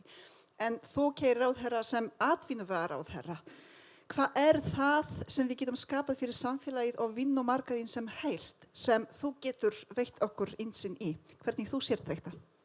Já, takk fyrir kærlega og þetta náttúrulega bara mjög gott samtal og ég tek auðvitað undir með Siggumöggu að mikilvægi innflytjenda og hvað færa til borðsins og við munum hvar liggur hvatinn okkar, vaxtarbroddurinn og undir mínu ráðuneyti eru til dæmis atvinnugreinar, líkt og ferðaþjónusta og fiskvinnsla sem borin uppi af innflytjendum. Önnur atvinnugrein þess eðlis að hún borin upp á fólki sem þarf að vera næstu því fjöldtengt, vegna þess að þar eru jú viðskiptavinirnir erlendir ferðamenn, þannig að þetta blandast allt saman. Við erum auðvitað að reyna að horfa á lausn og mér finnst áhugavert, bendi á glærurnar sem ekki lengur til staðar en þessar sænsku, mér finnst bara áhugavert að ég áhugamanneskja það að hafa kerfi, flest kerfi sem við vinnum eftir eins einföld, skýr og gegnsæ og hægt og nú strax fann að líta klukkuna, Alexandra. Þannig að mér finnst kannski lykilatriði þegar við erum að reyna að búa okkur til ferlið sem samstarfsverkefni atvinnulífs, það samstarfsverkefni vinnumarkaðarins og stjórnvalda að búa til réttu hvatana og rétta kerfið. Við erum öll sammála hvað við viljum, held ég fá út úr þessu og svo þurfum við bara að finna leiðina en það mjög mikilvægt að hún sé ekki of flókin. Nú á þingmálaskrá ríkisstjórnarinnar aðgerðaráætlun í málefnum innflytjenda þar sem þetta sem kemur fram, mig minnir að hún sé áætluð í mars á næsta ári og þar þetta meðal annars stórt mál. Þannig að ég hef ekki einhverjar lausnir hérna núna en það þá meirinn hægt að segja mörg málefni að við erum sammála hvert við ætlum og við ætlum að gera þetta vel og það gríðarlega mikilvægt, það svo margt undir eins og búið að drepa á hér af mínum ágætu kollegum. Við erum búin að taka þetta upp. Við ætlum að gera það vel. Þannig að ég hlakka til að sjá hvernig þetta kemur út. En þetta náttúrulega leiðir okkur í næsta spurningu, alveg klárlega. Við höfum séð hjá kynningunni hjá Fræðslumiðstöðinni að peningar liggja víða.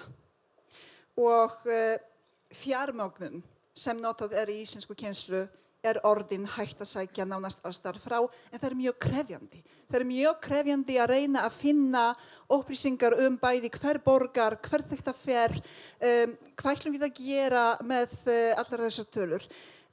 Þetta var meðal annars það búið að vera að vísa í OECD-skýrsluna sem við erum flest mjög meðvituð Þetta tvennt hefur verið mesta gagnrýni OECD á Ísland. Bæði gæði íslenskunar en kannski ef við sleppum því í bili, en að við séum með svo lítinn fjármagn og við söfnum ekki upplýsingum. Þannig að mér langar núna að nýta tíma og nýta tækifæri atvinnuvegaráðherra að vera með okkur í pallborðinu að spyrja hver berð ábyrgð á þessari stöðu að við séum með svo lítla yfirsýn og við erum með neina gögn og erum ekki að hugsa okkur áfram hvað varðar nægilega umgjörð í fjármögninni. Gjörðu svo vel. Takk. Þetta auðvitað mikilvæg spurning en ég ætla að svara á sama hátt og ég nefndi það áðan hvernig við tækjum málið áfram. Þetta samstarfsverkefni og ég ætla ekki að tiltaka einhverja ákveðna aðila. Þetta hefur verið mjög örvöxtur. Við höfum upplifað alls konar hluti. Aftur kem ég að því íslenskan við höldum því mjög oft fram að íslenskan sem flókið, það ákveðnir málreglur sem gera það verkum að það flóknar að læra íslensku en annað ef það á að vera kórrétt. Við höfum verið með ákveðna hreintrúarstefnu, ég ekki sammála henni svo dæmis í tekið, ég tel íslenskuna ekki best farnast ef við setjum hann upp á hillu og pössum að rekast ekki í hilluna svo íslenska brotni ekki, þetta ekki þannig, við þurfum að nota þetta tungumál. Við þurfum líka að fá bara almennilega viðurkenningu inn í samfélaginu á því að grípa ekki alltaf til enskunnar leið og við finnum að manneskja sem við erum að tala við hyggst á einu orði. Það of algengt. Þannig að þetta eru hlutir til viðbótar við nauðsynlegt og kerfisbundið samstarf þessara aðila hvers við erum fulltrúa fyrir. Og já, ég get alveg tekið undir það að það þarf að setja fjármagn í þetta en aftur af því þú komst inn á þetta sem vorum að nefna að þetta svo víða, það mikil sóun fólkin í því þegar það að sækja fjármagn víða og það eru margir pottar, það ekki bara sóun í tíma fólks og skort á tækifærum til að átta sig á því hvar þetta liggur, það kostar bara pening að hafa þetta svona flókið. Þannig að það hægt að gera margt en ég ætla ekki að skorast undan því að stjórnvöld þurfa líka að setja pening í verkefnið. Við höfum þetta líka tekið þetta upp sem betur fer.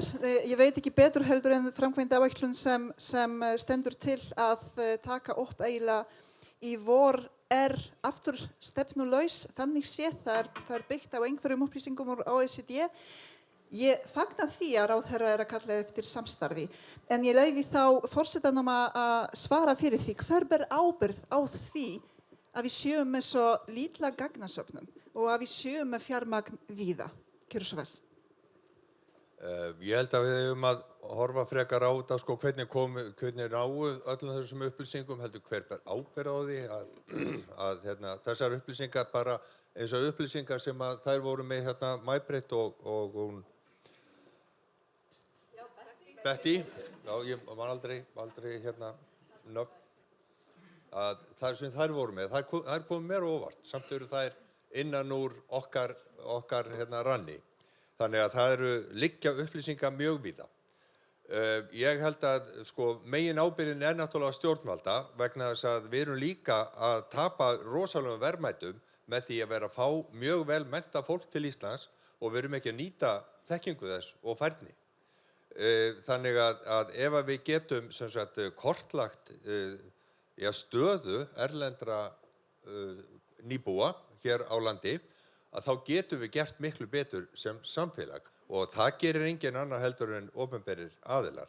En við getum líka gert ýmislegt hjá okkur vegna þess að þrátt fyrir það að við erum stundum ekki alveg sammála, ég og Sigríður Margrét, varðandi þegar kemur að kaupi og kjörum, þá erum við alltaf sammála þegar kemur að fræðslu. Og það eru til mjög öflugar fræðslumiðstöðvar víða hjá okkur, tala sameiginlega fræðslumiðstöð atvinnulífsins, þannig að við erum með mjög öflug tæki sem við getum notað í sameiningu og þar erum við alltaf sammála. Þannig að við getum tínt upp það sem að þær vita, þessar fræðslumiðstöðvar okkar og verið með svona, að þetta á dagur íslenskunnar, best praktík hjá hverjum og einum, sem að hver og einn hefur gert vel og við mjög mikil þekking hjá okkur sem við getum tekið upp, sem er líka hluti af því að tína saman upplýsingar. Þannig að það geta allir gert þetta og við eigum frekar að horfa hvað getum við gert betur heldur hverjum við erum að kenna. Ég var að vonast til þess að geta bent á að forseti hefur verið til fyrirmyndar allan tíma með tímana en því miður það fór Sigríður Margrét, Já. viltu bregðast við því? Já, takk fyrir. Sko, þessi fundur hérna í dag og upplýsingarna sem við erum búin að vera að fara yfir minnir okkur á það hvað við erum í rauninni með sterkan vinnumarkað. Þú spurðum fjármagn og þú spurðum ábyrgð. Munum það að við vorum að fara hér yfir tölur áðan á Glærum sem sýnd okkur það í fyrsta lagi að við erum með fræðslusjóð sem að fær árlega milljarð frá ríkinu, reyndar sama milljarðin eins og fyrir 15 árum síðan, en ok, hann fær milljarð, en fyrirtæki landsins er að leggja inn í starfsmenntasjóði árlega 2 milljarða. Þriðjungur af þessum 3 milljörðum árlega sem við erum að setja í þessa sjóði er að fara í íslenskukennslu. Milljarður. Ég er ekki viss um að OECD hafi vitað þetta þegar þau gerðu skýrsluna á sínum tíma. Fjármagnið er til staðar. Það sem við hins vegar dettum svo oft í á Íslandi er að tala um útgjöldin en ekki árangurinn. Og þarna er einmitt bara lykilatriði þar að segja við verðum að mæla og greina betur. Og ég held að sko hjá Samtökum atvinnulífsins við munum horfa á þetta, við munum leggja inn í árlega könnun sem við gerum í aðdraganda menntadagsins sem við höldum, þar sem við erum að spurja fyrirtæki hitt og þetta sem snýra menntun. Við munum að sjálfsögðu bæta inn spurningum þar. Ég myndi vilja gjarnan sjá félaga mína hjá ASÍ spyrja sína félagsmenn, þannig að við ættum og gætum verið að safna árangursmælikvörðum varðandi sko ábyrgðina. Það er bara frábært að við erum hér á ársfundi fræðslumiðstöðvar atvinnulífsins. Getum við ekki bara verið sammála að fræðslumiðstöð atvinnulífsins verði miðjan sem að heldur utanum gögnin sem við þurfum og árangursmælikvarðana og það sé vettvangurinn. Tilla?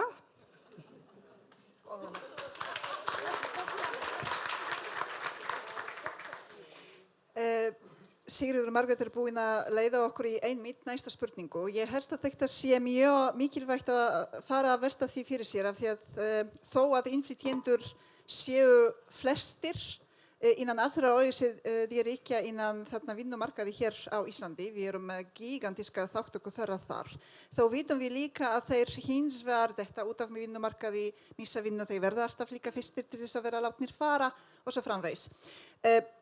Og alveg eins og þú bendir á, Sigríður Margrét, þó að þannig séð fjármagn og ásókn í íslensku nám, kemur nú þegar mest á axlir einhvern veginn atvinnulífsins. Það virðist vera bæði mest fjármagnað sem af okkar einröðum, en á sama tíma það virðist vera þannig að leið og við hoppum yfir eða reynum að sækja okkur hvort sem þetta sé nám, hvort við dettum út af vinnumarkaði og verðum þá hjá Vinnumálastofnun eða hjá VIRK eða hjá hverjum einum aðila, hvort þetta sé fræðslumiðstöð og svo framvegis. Við erum að horfa á fjölbreytni í fjármögnun en líka gigantísk fjölbreytni í gæðum. Þá erum við að horfa á það að Vinnumálastofnun með því að veita til dæmis styrki til íslensku náms eða hvaða sem úrræði horfir á það að kaupa þjónustu frá einhverjum öðrum. Það eru fyrirtæki sem kaupa þjónustu frá einkaaðilum. Mér langar að nota tækifæri og spyrja ykkur, það er búið að koma þessi tillaga að FA hefði átt að vera miðja. Við vitum samt hins vegar að það er lög sem stoppa okkur á einhverju leyti til þess að færa það alfarið til fræðslumiðstöðvarinnar af því að innflytjendur eða íslenskukennsla fyrir fullorðna innflytjendur hún nær miklu breiðara heldur en fyrir þennan hóp sem með lítla formlega menntun. Þannig að þetta myndi krefjast ákveðnar lagabreytingar. En fyrst þessi tillaga komin og fyrst við vitum alls konar aðila sem veita íslenskuna, sem búa til alls konar viðmið. Mér langar að spyrja hver ber ábyrgð á gæðum. Ráðherra. Já. Aftur, mér finnst þetta frábær umræða og ég treysti því hún muni skila okkur vel áfram. Hlutverk stjórnvalda eru auðvitað umgjörðin og ramminn þetta íslensku nám fullorðinna innflytjenda, námskrá og annað og síðan það fagfólksins sem fyllir inn í og þessar námskrár eiga auðvitað að vera leiðarvísirinn en ég komin sem ráðherra atvinnumála svolítið út á Hálanís þegar ég farin að tala, reyna að fara að tjá mig nám og ég har sennilega flestir hér inn í salnum betur til þess fallin en ég, þannig séð. En ég ætla bara að árétta sem ég sagði áðan. Mér finnst að við eigum líka að leggja töluvert á okkur að einfalda þetta, af því það það sem gerist líka. Þetta orðið, það hægt að leita til margra, fólk veit ekki nákvæmlega hvar bestu gæðin eru, hvar þetta virkar hraðast. Getum við nýtt tæknina betur? Já, ég velkist ekki neinum vafa það. Þannig að ég held að það sé bara hægt að gera svo margt í því til þess að fá þá útkomu sem við erum að sækjast eftir. Og best af öllu að væri á þess að það kostaði mjög mikið peningi viðbóta, því það náttúrulega alltaf eins og að draga tennur á deyfingar úr okkur að fá það. Nei, ég meina, þetta bara það svo margt í þessu. En ég treysti mér ekki þetta, en ég held að ég geti samt fullyrt að þetta mál sannarlega á borði ríkisstjórnarinnar. Þetta heyrir undir mörg ráðuneyti þar, það velferðarráðuneyti, það mennta- og barnamálaráðuneyti, það mitt ráðuneyti og forsætisráðuneyti að einhverju leyti. Það mætti áfram telja. Við erum bara mjög meðvituð mikilvægið, ekki bara út frá atvinnulífinu eins og hér hefur komið skýrt fram. Þetta bara vaxtabroddurinn okkar, verðmætasköpunin okkar. Hún hvílir á meðal annars því að okkur takist vel til hérna, en samfélagið okkar, það gerir það líka í heild sinni. Atvinnulífið þarf að virka til að samfélagið virki og þetta hangir allt saman. Þannig að það bara skilaboðin sem ég get komið með. Takk fyrir, ég veit að tíminn mjög knappur núna og ég ætla að aðeins breyta fyrirkomulagi og eiginlega varpa aukaspurningu á ykkur áður en þið fóru að svara og hugsa þetta sem loka orð og þá langar mér að byrja á forsetanum. Bæði að bregðast við það hver miðja ætti að vera eða hver ber ábyrgð á gæðum en á sama tíma hver eiga að vera okkar næstu skref. Já, og ég tala hratt. Ok, sko, þetta mjög fjölbreyttur hópur sem við erum að tala og það þarf að mæta hverjum og einum þar sem hann stattur til þess að geta komið á honum áfram. Það bara gömul sannindi og ný. Þetta eru hópar sem við getum sagt að framhaldsfræðslan og þá það fræðslumiðstöðin sem eðlilegust til þess að vera miðjan þar. Það framhaldsskólinn og það á vegum ráðuneytisins og síðan það háskólinn. Þannig að þetta eru þau 3 stig sem eiga að taka þetta og hvert og eitt á að reyna að byggja upp eins og það getur gert best. Það sem að okkur snýr, það semst atvinnulífið og þá það framhaldsfræðslan. Þá þarf að breyta lögum eins og bendir réttilega á að þegar þú komin upp á 3. stig þá má fræðslumiðstöðin ekki styrkja það nám, þannig að það þyrfti að breyta því. En það sem við þurfum að gera til framtíðar, við verðum einfaldlega að kortleggja hvernig staðan. Stjórnvöld verða að koma sér saman það hvað stefnu ætlum við að vera með í innflytjendamálum. Og ég minni á skýrslu hvítbókina sem var unnin hér 2024 og Hanna Kata hún lofaði því á síðasta fundi sem við vorum á að hún ætlaði að skoða það og koma með það í mars. Þannig að ég man þetta allt tekið upp. og þannig að ég á von á því að það verði sem sagt stefna til framtíðar það hvernig við ætlum að gera þá erlendu ríkisborgara sem vilja koma til Íslands og vilja vinna með okkur, gera þá fullgilda eins og hvern annan Íslending og það málið sem stóra málið í því. Takk kærlega til fyrirmyndar aftur, Sigríður Margrét. Málið stóra málið. Ég ætla að taka undir með forsetanum, ég ætla bara að minna okkur aftur, lokaorðin eru svolítið, íslenskur vinnumarkaður, hann bara gríðarlega Evrópuvætur, hann verður það áfram. Innflytjendur eru ekki í einhverjum tilteknum atvinnugreinum, þeir eru í öllu atvinnulífinu, 20% tæplega í opinbera geiranum. Mér finnst alltaf svo gaman að minna á ráðherra og stjórnmálamenn það akkurat líka. Við erum í dag að setja fjármagn í íslensku kennslu. Við eigum að sjálfsögðu að halda áfram að gera það og við þurfum að passa að íslenskan lykillinn að því að opna á hæfnina sem við svo sannarlega þurfum að halda. Við megum alls ekki gleyma því að þegar við erum að hugsa framtíðina, að því að við heyrist mér öll sammála að við viljum að fræðslumiðstöð atvinnulífsins verði með við megum alls ekki gleyma því að huga líka að menntatækninni sem býr yfir alveg gríðarlegum möguleikum fyrir okkur á að gjörbreyta aðgengi að og upplifun á tungumálakennslu og við þurfum að halda áfram að styðja við líka hérna eins og til dæmis eins og Almannaróm sem að í rauninni miðstöð máltækni á íslensku. Þannig að hérna, já, ég held að sko, við erum í góðri stöðu, hættum að tala bara um peninga, förum að tala um árangur og hvernig við getum unnið saman og ef það þarf að breyta einhverjum lögum til þess að þið veitir gera það, þá bara treysti ég því að hérna, ríkisstjórnin geri það. Já. Hanna Katrín, getur þú lokað þessari umræðu fyrir okkur? Já, hvernig sjáum við framtíðin á næstu skref? Við þurfum bara aftur áritað, við þurfum að ná yfirsýn yfir þessi kerfi sem að snerta íslensku námið og þau fara þvert á ráðuneyti og þvert á aðila vinnumarkaðsins og þvert á samfélagið. Við þurfum að kostnaðarmeta þetta, við þurfum að skilgreina nákvæmlega faglega kröfu til þeirra sem kenna íslensku, við þurfum að skilgreina réttindi betur og skyldur innflytjenda til þess að þróa málið, þróa hvata, áþreifanlega og óáþreifanlega, ef það hægt, og halda bara áfram. En við erum þó allavega í þessari miklu þunga sem í umræðun undanfari, sem kemur þetta til af því að við erum komin í ákveðin vandræði. Þá hefur sá þungi líka leitt til þess að það er að skerpast sameiginlegur skilningur á því hvað þetta mikilvægt og þetta ábyrgð okkar allra og samstarfsverkefni. Þannig ég eins og oft áður þegar við stöndum frammi fyrir risaverkefni bjartsýn vegna þess að lykillinn að árangrinum fyrst að átta sig á verkefninu og við erum alveg klárlega þar og það fullu vilja allra til að taka þetta áfram. Og svona fundur, svona spjall, svona upplýsingar eins og hafa komið fram hérna í dag, svona töluleg samantekt, þetta bara risatæki og tól á þeirri vegferð. Þannig takk fyrir mig. Bara síðasta 10 sekúndur. Örstutt, mér langaði bara allir sem eru hér inni, sem eru að hlusta á okkur, skilja íslensku. Við þurfum líka að útvíkka samtalið.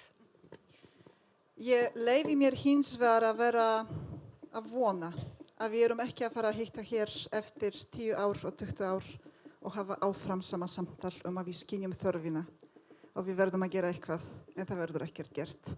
Ég þakka kærlega fyrir mig og þangað til næst og vonandi getum við þá flutt einhvers konar upplýsingar breytingar og framför. Takk kærlega.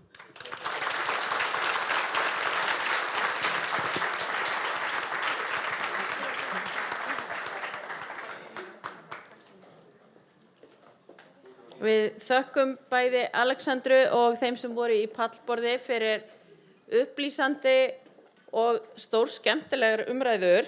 Ég held að það sem stendur eftir að við þurfum að fara í frekari gagnasöfnun sem svo sem legið fyrir lengi, greiningu og stefnumótun undir hatti samvinnu. Og mér heyrðist allir vera tilbúnir í það, allavega hér á fundinum og eins og Alexandra ítrekkaði þá var þetta allt tekið upp, þannig að það getur enginn komist hjá því. En núna komið að hádegismat. Við erum aðeins á eftir áætlun þar sem við höfum ekki verið eins stíf á tímanum eins og Alexandra var hér uppi. Við þökkum henni fyrir það. Fyrirkomulagið þannig að maturinn borinn á borð hérna frammi og þið getið komið og borðað hérna inni, staðið frammi eða hvernig sem og við hvetjum ykkur til að nýta tímann til að spjalla og ræða þau málefni sem á ykkur liggja eða bara hvað sem það kann að vera. Við tökum cirka 20 mínútur, rétt rúmar kannski í hádegishléið. Þið sem eruð í streymi, þið þurfið því miður að sjá fyrir ykkar veitingum sjálf. Við erum ekki komin þangað í tækninni en treystum að gervigreindin eða aðrar leiðir hjálpa okkur í þá átt á einhverjum tímapunkti. En bara já, hvað segir maður? Gjörið þið svo vel.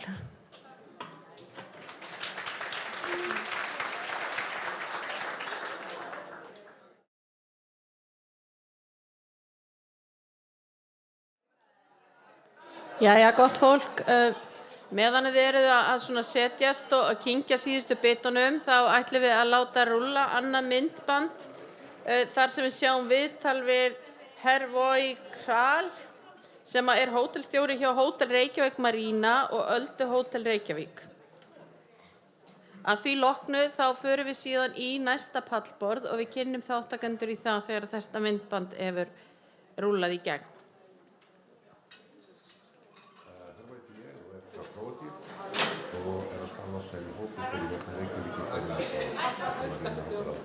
Ég get ekki hækkað. Það 26 ár síðan ég kom til þetta fallega land og kemst ekki aftur heim, held ég. Ég lærði íslensku með hjálp frá fjölskyldunni minni hér á Íslandi. Byrja að búa með þeim eftir 6 mánuði hér Þannig að það var íslenska var bara í heimilinu og hlusta RÚV og hlusta íslenska tónlist og horfa íslenska bíómyndir og já, þetta var mesta hjálp sem ég gat gett. Svo var ég líka með sín einn fyrirtæki og þarna voru mest íslensku kundar sem var að koma inn, þannig að maður læri bara með þeim líka. Alveg 100%. Þegar ég byrjaði þessum bransa fyrir 17 árum, það var ég mjög leiður íslensku, en svo með tímanum maður lærir líka, þannig að það voru allir sem voru að vinna með mér voru Íslendingar, þannig að fórst til að læra með þeim. Bara hvetja þeim til að fara í nám, hvetja þeim til að, eins og ég geri, horfa bíómyndir, hlusta útvarp, hlusta sjónvarp og reyna að vera bara sem mest með Íslendingum, reyna að koma í íslenska hóp og þarna tækifæri til að læra, miklu meira, en að halda sig bara í sínum einu hóp sem fólk tala bara sína einu fólk.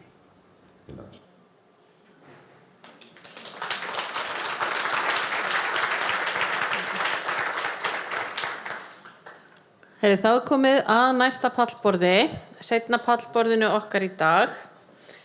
Þar er sjónum beint að íslensku námi á vinnustað, tækifærum og áskorunum og núna heyrum við frá fólki sem hefur reynslu af því að læra, hefur reynslu af innleiðingu íslenskukennslu og stuðnings innan fyrirtækja og stofnana. Ég er búin að læra aðeins í dag af því þegar ég fór yfir þáttakendur áðan, þá náttúrulega var ég ekki með þau öll á blaði og svo sagði ég Vendill, af því að það stendur á blaðinu mínu en hann heitir Vendel Galan V.O. Hann er hjúkrunarfræðingur og verkefnastjóri á Menntadeild Landspítalans. Með honum sem er núna hér skráð skilmerkilega Helga Fjóla Sæmundsdóttir, framkvæmdastjóri Mannauðs hjá Hornsteini, Ásta Bjarnadóttir, skrifstofustjóri starfsþróunar og starfsumhverfis hjá Reykjavíkurborg og Ólöf Guðmundsdóttir, hótelstjóri Hilton Reykjavík Nordica. Kristjana Arnarsdóttir, sérfræðingur á miðlunarsviði SA, ætlar að stýra þessu pallborði. Gjörið þið svo vel. Áttu eitthvað eftir? Þetta virkar.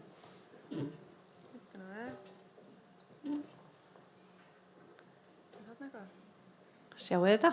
Sko.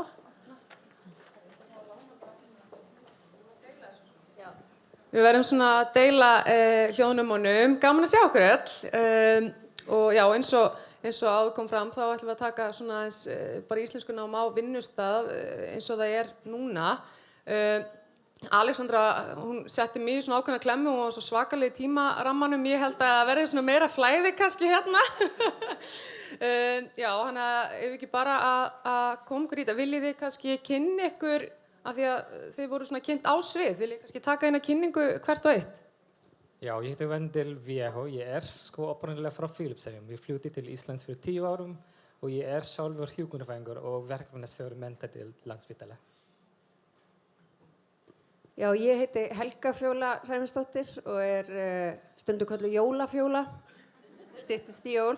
En ég sem sagt er hjá eignarhaldsfélaginu Hornsteini sem að flestir þekkja nú betur svona BM Valla og Björgun Sement.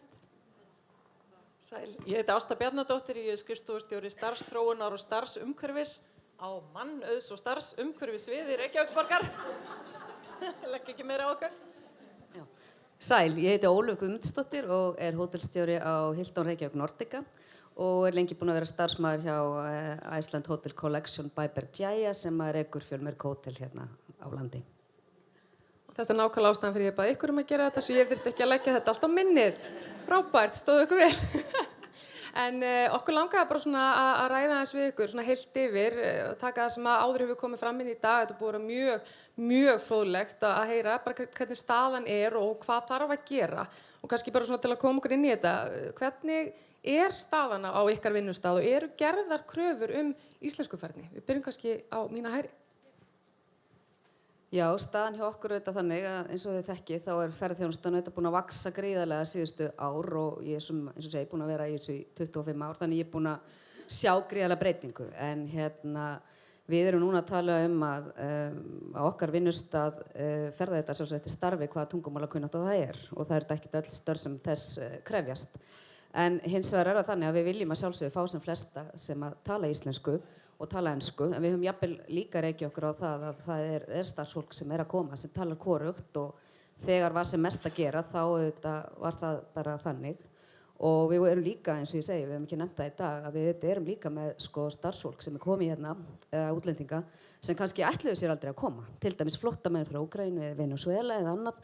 Þannig að það bara fólk sem ætlaði sér aldrei, þannig sem þarf auðvitað líka stuðning í þessum málum. Þannig að... Nú, við erum með hér Reykjavíkurborg málstefnu sem að kveður á það að íslenska sé opinbert tungumál vinnustaðarins og þjónustunnar. Og við tókum upp fyrir nokkrum árum evrópska tungumálarammann í atvinnuauglýsingum til þess að svona kynna þá fyrir umsækjendum hvaða kröfur eru gerðar og það voru svona algengustu störfin hjá okkur voru metin með tilliti til krafna út frá tungumálarammanum. Það sem kannski vantar, við erum með þetta er auglýst og kynnt en matsrammin er í rauninni sjálfsmatsrammi eins og hann er núna. Það er ekki allavega viðurkennt stöðupróf í boði, við erum með svona einhverja svona tilraun til þess, svona drög að stöðuprófi. En ekki boði staðla stöðupróf sem var hægt að nota til þess að kanna hvort að fólk raunverulega við ráðningu uppfyllir þessar kröfur. Þannig að þar vantar eitthvað inn í og það þarf bara að koma helst í dag eða í gær. Þannig að til þess að við getum fyllt þessu betur eftir. Já. Málstefna og maður bara alveg... Þetta er rosalega flott sem að Reykjavíkurborg er að gera bæði vegi og ég held við getum öll lært mikið af því sem er búið að gera. Það svolítið vantar flæðið á milli víða. Þannig að en hjá okkur er þetta auðvitað ekkert starf eins, mjög ólíkt eftir störfum hver þörfin er. 17 þjóðirnir sem saminast og ég tek undir líka sumir ætla sér ekkert að búa á Íslandi sem gerir alveg verkefnið meira krefjandi. En við erum að gera fullt og það verður rosalega gaman að fylgjast með þróuninni í þessu. Sumt virkar og annað ekki, en við eigum alveg helling inni. Og mér langaði svona að bæta við að það búið svo ótrúlega flott umræða í dag. Fjármagnið til staðar og ég líta hérna á Lísbet að ég veit upp á mig sökina, ég á eftir að senda svo marga styrki. En það kemur fyrir jól, ég lofa að vera fyrir á ferðinni. 10. já, en allavega þá þá er það samt þannig að við erum svona, hvað ég segja, stíga þessi skref rosalega hratt og mér finnst svona, man ekkert hvað ég ætla að segja, hvert erum við komin í það? Hver var spurningin? Var ekki þannig? Nei, bara hvernig staðan er hjá ykkur kannski núna. Já, ég er búin að fara út í víðanvöll og ég verð svona í allan dag, þannig að þú verður að vera með tímaramman á mig, sko. Ég fer og komið ég fæ hérna veifið, sko. Þetta er gott hjá mér í bili. Já, Íslands heilbrigðiskerfi hefur árum saman treyst á innflytjendur til að manna mikilvægustu störfin eins og hjúkrun. Og við vitum alveg sko að hjúkrun er mikil samskipta vinna, eða starf. Og þú veist, okkar vinna snýr alltaf í kringum samskipti við aðstandendur og sjúklinga og bara við samstarfsfólk. Og við vitum alveg sko að það hefur skapað misskilning á milli varðandi umönnun sjúklingana. Og núna á Landspítalanum það er verið að þróa tungumálastefnu að það verður gert krafa fyrir alla sem eru að sækja vinnu á spítala hafa skilyrði íslensku kunnáttu. Og allir sko þurfa að fara í svona stöðu próf eins og þú nefndir áðan sem bara líka mikilvægt til að samræma íslensku kunnáttu og líka bara tryggja öryggi sjúklingana okkar. Frábært, takk fyrir. Ég heyri að þeir eru svona koma úr ólíkum geira mörg, en mörg kannski svona heilt yfir að glíma við sama vandamálið innan gæsalappa. Það er bara það er kannski engin svona heilst eftir rammi, þið þurfum kannski svolítið að finna þetta hjá okkur sjálfum, en er eitthvað svona sem að hefur nýst hjá ykkur sem að þið gætuð einhvern veginn leitt áfram, hvatt aðra til að taka upp ykkar kerfi, er eitthvað svona eitt sérstakt sem að ykkur finnst ganga vel og ætlið að keyra áfram á? Svona ef þú ert að tala út frá íslensku kennslu á vinnustað að þá höfum við verið núna svona nokkur ár farið út í það að vera ekki með íslensku kennslu í skólastofu á vinnutíma eða í frítíma, heldur farið út í teknina og erum að nota app sem heitir Bara tala. Og það hefur bara verið vinsælt meðal þeirra starfsmann sem hafa notað. Ég telst til að séu svona í kringum kannski 20-30% af þeim erlendu starfsmönnum sem við erum með sem eru aktífir notendur með appið og þá þetta auðvitað eitthvað sem þú gerir á þínum tíma, hvort sem það vinnutími eða frítími og svolítið á þínum hraða. Hins vegar þetta eins og með allt annað, það þarf svolítið að fylgja eftir og þetta svolítið þetta undir starfsmannum sjálfum komið einstaklingum, hversu mikinn áhuga hefur hann í virkilega á því að læra og þróast. Þannig að við höfum svona reynt að vera með einhver svona smá hvata, verðlaun, eitthvað svona til þess að svona hampa þeim sem eru að standa sig vel þarna. Og ég held að þetta sé eitthvað sem komið til með að vera meira. Það við notum tæknina, af því að við erum auðvitað alltaf þarna, við erum með grunnnámskeið í íslensku og svo það svolítið, hvað kemur svo? Því að þú ert svo komið með einstaklingar sem eru á mismunandi stað, hvað varðar færnina í íslenskunni. Og þá held ég að það sé einmitt alveg mjög frábært að þessi mannlegi þáttur, að hann geti einhvern veginn, við þurfum að spila hann einhvern veginn með. Við erum með 3 leiðir varðandi íslensku eflingu fyrir okkar starfsfólk. Við erum með 1300 starfsmenn með erlend ríkisfang í vinnu og við vitum reyndar ekki hvað mörg af þeim eru orðin mjög góð í íslensku. Það aftur svona svolítið, fer ekki endilega saman. Þú getur verið með erlend ríkisfang en verið orðin frábær í íslensku og svo getur þú jafnvel verið orðin íslensku ríkisborgari en þurfa samt að læra meira. Þannig að við erum með 3 leiðir. Það fyrsta leiðin sem við teljum svona besta íslenskukennsla á starfsstað á vinnutíma. Og það eru hátt í 300 manns núna í 37 mismunandi námskeiðum sem að 4 eða 5 mismunandi tungumálaskólar kenna hjá okkur á starfsstöðunum. Þetta mikilvægt að hafa en ekkert alltaf mjög auðvelt. Það sums staðar bara erfitt að sleppa fólki frá vinnunni og það mannekla og svona, þannig að stjórnendurnir eru lykilaðilar til þess að forgangsraða þessu. Í öðru lagi þá greiðum við líka reikninga fyrir íslenskukennslu ef að fólk vill fara á eigin frítíma í tungumálaskóla á kvöldin. Þannig að það alveg alltaf einhverju tugir sem gera það á hverju misseri, bara hentar það betur. Og svo í 3. lagi erum við með bara tala. Það eru 300 leyfi held ég sem eru í virkni hjá okkur núna þar. En þar þurfa líka stjórnendur að gefa fólki svigrúm á vinnutíma til að sinna bara tala. Við viljum þetta sé sem mest á vinnutíma og við teljum það bara okkar samfélagslegu ábyrgð. Þannig að þetta hefur gefist vel en það má alveg gera betur og ég bara var mjög inspireruð af þessu sænska módeli áðan. Ég vil stofna svona íslensku fulltrúa á öllum vinnustöðum sem verði bara svona eins og öryggistrúnaðarmenn, einn á hverjum vinnustað sem eigi sér samfélag, fái fræðslu og sinni þessum stuðningi utan kennslunar, bara í daglega starfinu, að skipta ekki yfir í ensku og bara vera þolinmóður og hvetja alla til að gera það sama. Þannig að bara takk fyrir þetta í dag þetta mjög gott. Já, við erum í sama pakka með, við erum með eitthvað sem að fólk getur farið í og svo eru þetta mikil áherslu á bara að tala. Það sem hefur virkað best finnst mér vera eitthvað sem heitir sértækur orðaforði. Þannig að fólk sé actually að læra eitthvað vinnuna sína.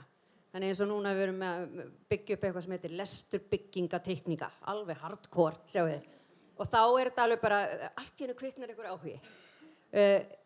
Það sem hefur virkað líka náttúrulega tengslin eins og við erum að byggja upp allstaðar. Við notum líka, ég fekk nú að nota bara að tala sem lokaverkefni hjá mér í jákvæðri sálfræði. Þannig að við vorum að reyna að tengja jákvæðan orðaforða og sýna fram á að jákvæður orðaforði muni auka vellíðan og hamingju. Sem náttúrulega bara geggjað í svona hardcore trukka heimi að við fyrir actually að fara að tala tilfinningar og eitthvað jákvæðir. Þannig að þetta var svona svolítið merkilegt og það sem að mér finnst svo dásalegt að við höfum ekki alltaf þolinmæðina, þannig að svona eldri hópurinn hefur verið alveg að koma rosalega sterkt inn í kennslu að sýna þolinmæði, að gefa þið tíma til þess að útskýra á íslensku. Mér langar líka að benda á eitthvað sem að því að mannustjórar eru stundum svona, við tökum svolítið svona illa í eitthvað sem heitir viðburðir, við erum ekki viðburðastjórar. Viðburðir eru snilld þegar kemur á tengslum. Þannig að pílumótið eða fótboltinn eða fantasífótboltinn eða núna rafrænt, ég man ekki eins og hvað þetta heitir, keppni í rafrænum íþróttum, ég veit ekki eins og hvað þetta ég er svo mikið risaðala, en þú veist þarna skiptir tungumáli ekki máli og fólk mynda tengslin og allt í hennu koma svona neistar. Þannig að tengslin finnst mér vera algjör grunnþáttur í bæði inngildingu og að læra tungumál. Já, ég gerði meistararannsókn og ég rannsakaði upplifunir þeirra reynslu erlendra hjúkrunarfræðinga á Landspítala og við vitum alveg sko að það aðlögun mjög flókið og líka bara sífellt ferli og helstu svona áskoranir sem þau upplifðu tungumálatengdar áskoranir og líka kerfislegar og líka faglegar. En nummer 1 tungumálatengdar áskoranir. En það eftir í varði og skilaverkefni, það mikil heiður og líka forréttindi að geta nýtt þessar rannsóknar niðurstöður á gólfinu og ég var boðin til að vera í verkefnahóp sem fara yfir aðlögunarferli, tungumálaþjálfun og líka ráðningu erlendra starfsmanna, ekki bara hjúkrunarfræðinga. Og það svona skipulag nám, íslensku nám á Landspítala við Mimi og líka bara tala af, við erum að nota það líka og við fengum kynningu umbætur varðandi klínisku starfi sem var rosalega gott og líka það var nýbyrja að ráða verkefnastjóra að Landakoti. Hún sér að hjálpa fólki til að komast betur inn í klínisku starfi og hún bara á gólfinu að vinna með fólki og bara í daglegu starfi. Ef þau eiga erfitt með eiga samtal við skjólstæðing eða bara með fjölskyldumeðlimi, þá hún bara tilbúin til að stökkva og hjálpa þessum manni. Og mér finnst það rosalega gott. Frábært, þetta af því áðan þegar við sáum Angelí frá Landspítalanum í innslaginu fyrst í dag, þá sá maður hvað 7 ár á Íslandi af íslensku kennslu getur gert og hún talar ofboðslega fallega Landspítalann sem vinnustað og talaði þetta með að sjúklingarnir og umönnunar fólki í kringum sjúklingin væri í raun og veru bara eins og kennari, gæti kennt í raun og veru íslenskuna. Mér langaði að spyrja þig kannski aðeins út í umhverfið þarna. Upplifirðu að þeir innflytjendur sem að vinna hjá Landspítalanum séu heilt yfir að horfa á þetta svolítið svona, sem ákveður svona kennslurými, að íslenskan geti svona lærst mjög með fólkinu sem að kemur inn og út af spítalanum? Já, að fyrir mér mér finnst mjög gott tækifæri að vinna nálega fólki og ég held að sé, heilt yfir, fólk bara jákvæð að læra íslensku, sérstaklega sem eru að vinna í þessu starfi. Og líka, það líka hlutverk okkar, ég bara reyna að tala sem íslendingur, sem leiðbeinendur og líka bara sem samstarfsfólk. Við verum að vera svona styðjandi og hvetjandi fyrir þennan hóp, vegna þau þurfa greinilega aðstoð með að læra tungumál, íslenska bara svo flókið og bara erfitt tungumál.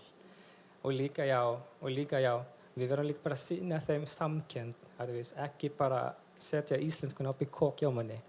Já, ég má lýsa það þannig. Frábært, takk. Helga Fjóla, við fer kannski bara svo tilbaka hérna.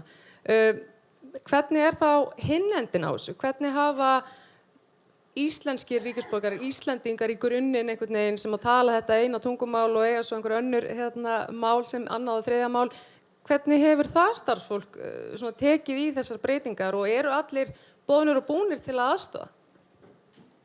Í hreinskilni nei. Við þurfum bara öll að líta svolítið í eigin barm. Það ekki svolítið þannig? Við erum öll með ákveðið bias svo í slettuna og góðri íslensku. Þannig ég held að við þurfum öll aðeins að skoða og við dæmum öll og við erum öll bara svo ótrúlega mannleg og dásaleg. En að því sögðu, þá viljinn til staðar og yfirleitt snýst þetta bara pínlítið hræðslu, það ekki? Við þurfum líka bara að aðlagast og kynnast og þá tengslamyndunin svo ofboðslega mikilvæg. Það sem að mér finnst svolítið skemmtilegt að sjá að því að umræðan svolítið sérstök víða. Ég hef að vísu ég tók þetta svolítið langt sjálf í prívatinu varðandi inngildingu af því að maðurinn minn pólskur ég flutti bara með hann heim á vinnustaðnum fyrir ansi mörgum árum síðan. En það sem að mér finnst svolítið að því það neikvæð umræða en ég finn þetta samt ekki á vinnustaðnum mínum sem að mér svolítið fallegt og það sýnir bara svolítið hvert vinnustaðurinn, ég rosa stolt af mínu fólki hvert við erum komin af því að það ekkert sjálfgefið. Og þá snýst þetta einmitt tengjast, skilja, vera ófeimin að spyrja og þetta svolítið eins og, nú ætlum ég að henda áfram einhverju persónulegu af því að sonur minn samkynhneigður, fyrirgefðu innan minn, að þú veist, ég þarf líka bara að fá útskýringar og þú veist, hann á svona minn og hins minn og ég bara risaðila, við megum spyrja og það kannski líka bara að sýna fólku einlægan áhuga. Ég hérna til þess að kynnast þér, reynum að tala líka ekki bara okkur sjálf, fattiði mig. Við eigum það til, ekki bara ég, að sendirinn verður við þurfum að sýna einlægan áhuga og þannig kvikna finnst mér oft neisti, bæði hjá stjórnendum og heilu samfélagi. Ég kem aðeins inn á þetta líka, það hefur alveg verið sagt, sko, ef ykkur langar að læra íslensku við innflytjendur, farið þá að vinna á leikskóla. Því börnin munu kenna ykkur íslensku.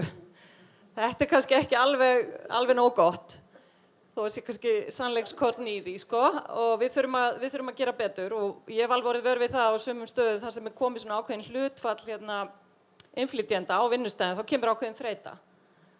Og stjórnendur þurfa svolítið að gæta því kannski að svona tímasetja þessar ráðningar þannig að það séu kannski ekki of margir að byrja sem þurfa stuðning og Íslendingarnir taka oft eftir því að kannski foreldrasamskipti lenda meira á þeim eða aðstandendasamskipti í velferðarþjónustunni og svo framvegis. Þannig að við þurfum svolítið að stýra þessu og ekki telja að það sé bara nóg að skella einhverjum inn á gólfið og í djúpulögin og þau muni læra íslensku af umhverfinu. Við verðum að vera með margar leiðir, fólk ólíkt og eins og var komið inn hérna áðan, Finnbjörn nefndi og fleiri að fólk ólíkt og ólíkum stað. Við verðum að kynnast þeim, mæta þeim þar sem þið eru og styðja og hvetja Íslendingarna til þess að taka vel á móti en ekki bara einhvern veginn, ekki bara láta það gerast, heldur skipuleggja það svolítið. Það þurfa að gera það. Já, hjá okkur á hótelunum þá er þetta gríðarlega alþjóðlegt umhverfi. Þannig að starfsfólki okkar að megnun til eða yfir meiri hluta af erlendabergi brotið þótt að setja margir afskaplega vel íslensku mælandi eins og hann Hervói sem þið sáðu hérna áðan.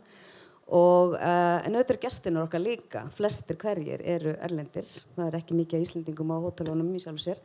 Þannig að umhverfið þetta verður afskaplega alþjóðlegt og talandi það, ég á Hilton, við erum með gríðarlega gott fræðslukerfi, námskeið og annað sem að alls konar varðandi störfin og menningu og allskyns. En þetta þetta alltaf á ensku, þannig að við sem erum Íslendingar á starfsstöðunum eða á hótelunum, við erum svona svolítið að kannski litast af því. Við þurfum svolítið að passa okkur og akkurat þetta, að tala íslensku. Ger ekki alltaf ráð fyrir að sá sem við erum að tala við, tali bara ensku. Leyfa fólki pínu að, prófa sig áfram. Þannig að ég held að þetta sé líka að við þurfum að svolítið að stíga upp og hafa þá menningu. En hins vegar held ég að í þessu umhverfi þá eru allir bara, við erum með yfir 60 þjóðerni og það einhvern veginn bara það sem og mun verða. Við erum bara að fara á þessa leið að bara við erum í alþjóðlegu samfélagi, fólk kemur til okkar, við viljum fara annars staðar að vinna og starfa, þannig að ég held að við þurfum bara að staldra aðeins við og hugsa hvernig getum við einhvern veginn stutt betur við þetta sem sé, bara við öll sem að tölum íslensku. Takk fyrir þetta. Þá ætla ég kannski að koma einmitt að erindi hennar Olgu frá því áðan språkkombút, held ég segja þetta rétt, språkkombút. Það sá maður einmitt þegar hún var búin að alveg að fara að klára erindið og maður sá svona results, ég komið þangað núna? Hvað segir maður hérna á íslensku? Niðurstöður! Jesús! Þegar við skoðum niðurstöðunar einmitt, þá sá maður hvað þetta hvað þessi leið að nýtast vel og það var minkaveikinda hlutfall og það var meiri starfsánægja, þau voru lengur í starfinu. Er þetta leið sem að þið, allavega þið náttúrulega mjög, kannski nokkuð ólíkum geirum, er þetta leið sem þið teljið að verði svona farsalegust fyrir heildina að fara eða horfið þið bara á það frekar þannig að þið eru kannski búin að nálgast ykkar einhvern veginn á einn hátt og allir eru bara að finna sína leiðir? Hvernig svona horfið þið við þessu öllu saman? Mér finnst þetta bara algjörlega frábært erindi hjá henni Olgu og algjörlega til fyrirmyndar hvað þau eru búin að gera þarna og ég sé þetta klárlega fyrir okkar vinnuumhverfi að geta verið með einhvers konar svona stuðningsaðila sem að bara sér það að fólk sé að tala íslensku, sé að skipta því í hópa og kannski fái svolítið bara að vera þá líka eins og ég segi því að svo það líka eins og ég segi með þú ert byrjaður að læra íslensku að þú ert á mismunandi stað og þá kannski jafnvel treystur ekki til þess að vera í hópa með þessum ég tala verri íslensku en kollegi minn eða eitthvað slíkt þannig að hvort sem þetta fer út í að vera einhvers konar mentorprogram eða eins og ég segi þessi leið að þá fannst mér þetta bara mjög áhugavert og myndi gjarna vilja sjá þetta á mínu vinnustað. Eins og ég sagði, ég bara eiginlega búin að ákveða að skoða þetta fyrir okkur og byggja þá kannski á módelinu með öryggistrúnaðarmenn sem að fara á námskeið.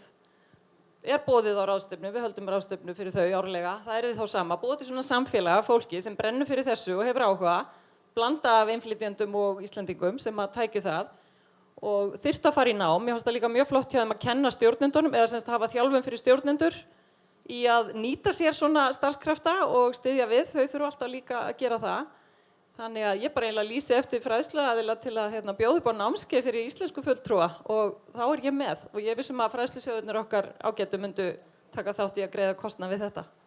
Þannig að ég held að ættum bara að gera þetta og Svíar eru náttúrulega búin að vera miklu lengur með innflytjendur heldur en við verðum bara að læra af þeim sem að hafa gert þetta í lengri tíma og verða svolítið svona stolt og segja bara íslenskan er málið og við ætlum að læra hana með öllum mögulegum leiðum og kenna hana.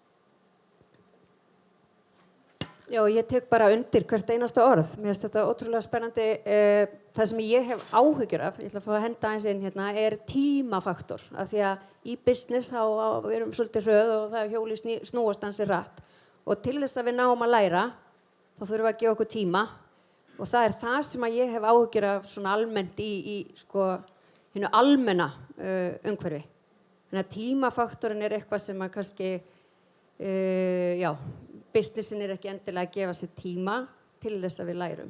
En mér finnst þetta ótrúlega spennandi og vonandi bara verður þetta einhvers konar overall útfærsla því að ég hef áhyggjur líka af smærri fyrirtækjunum sem ekki ná meira að sumir í vandræðum bara með að sækja í sjóðunum. Þannig að ég held að þetta skiptir gríðarlega miklu máli. Já, ég held að þetta verkefni mun nýtast bara mjög vel á Landspítalanum. Sérstaklega að Landspítali stærsti vinnustaður landsins með rúmlega 7.000 starfsmenn sem eru ráðnir. Og ég held að þetta svolítið lík með þessu þróunarverkefni sem í gangi á Landakoti en ég sammála því að það á að vera fleiri tungumála fulltrúar á vinnustaðnum vegna sem getur hjálpað fólki bara á staðnum þegar hann í vandræðum með eigið samskipti og með samstagsfólki eða skjólsæðinga. Það líka eins og þið nefnið, það kannski ekki alltaf bara á vinnustanum sem að þú þarft líka að glíma við eitthvað sem úti í samfélaginu og það kannski kemur eitthvað upp sem ekki tengt vinnustanum en þú kannski þarft að fá svör við og þá væri mögulega lausn að vera með einhvern svona á staðnum sem geti þá aðstoðið við eitthvað sem tengist bílnuðinum sem kom skyndilega upp á sem þú getur leitað til á vinnustanum af því að þetta á nú að hanga saman við og verjum miklum tíma í vinnunni. En það eru 5 mínútur eftir, en ég ætla að taka kannski bara að loka hring með ykkur. Hverjar eru helstu áskoranirnar, hvar liggja tækifærin? Eitthvað sem hefur ekki komið fram sem að þið viljið nýta gluggann hér núna í að verja í borðið með? Já, þetta áskoranir undanfari hefur verið, held ég, starfsmannavelta afskaplega hröð. Af hverju það líka bara því að fólk kemur frá alls konar löndum og sumir komin til að vera en aðrir bara stoppa stölt við. Við erum líka bara með fólk sem kemur svona bara í ævintýramennsku, kemur að sumarlagi á Ísland og vinahópur og fær sér vinnu og fær svolítið bara tilbaka, eitthvað slíkt. Þannig að þetta það sem hefur kannski verið áskorunin að upp á að ná að, eins og ég segi, fræða og styðja nógu vel. En núna við kannski eins og í þessum geira, þá svona kannski komin einhver svona ákveðin stöðnun. Vöxturinn ekki bara upp á við og þá held ég að við sjáum tækifæri, sérstaklega þegar kemur að einhverju svona eins og menntun. Þannig að við þurfum virkilega að hlúa að íslenskunni og svona bara yfir heilt stefnan sem við vorum að tala að það margir sem eru að huga að eins og fræðslumiðstöðin, við erum með Hefnisetrið líka ferðaþjónustunnar og það eru til peningar. En við þurfum svona einhvern veginn að passa hvernig þeim varið og þá líka þetta með að við svona sjálf Íslendingarnir hlúum að íslenskunni og einhvern veginn mótum okkur stefnu að íslenskan sé fyrsta málið, að við höfum alltaf allt efni bæði á íslensku og svo á ensku Þannig að við séum ekki að taka, eins og ég segi, hraða atvinnulífsins, taka þetta svona, þessa styttingu, að skrifa bara á enskuna, því við vitum allir skilja það. Og svo eins og ég segi, sé líka fyrir mig bara gervigreindin muni geta hjálpa okkur meira í praxís og hún sannarlega farin að gera það núna með samskipti á vinnustöðum bara upp á svona praktísk mál. Þannig að þetta svona eins og ég horfi mér að minnsta kosti.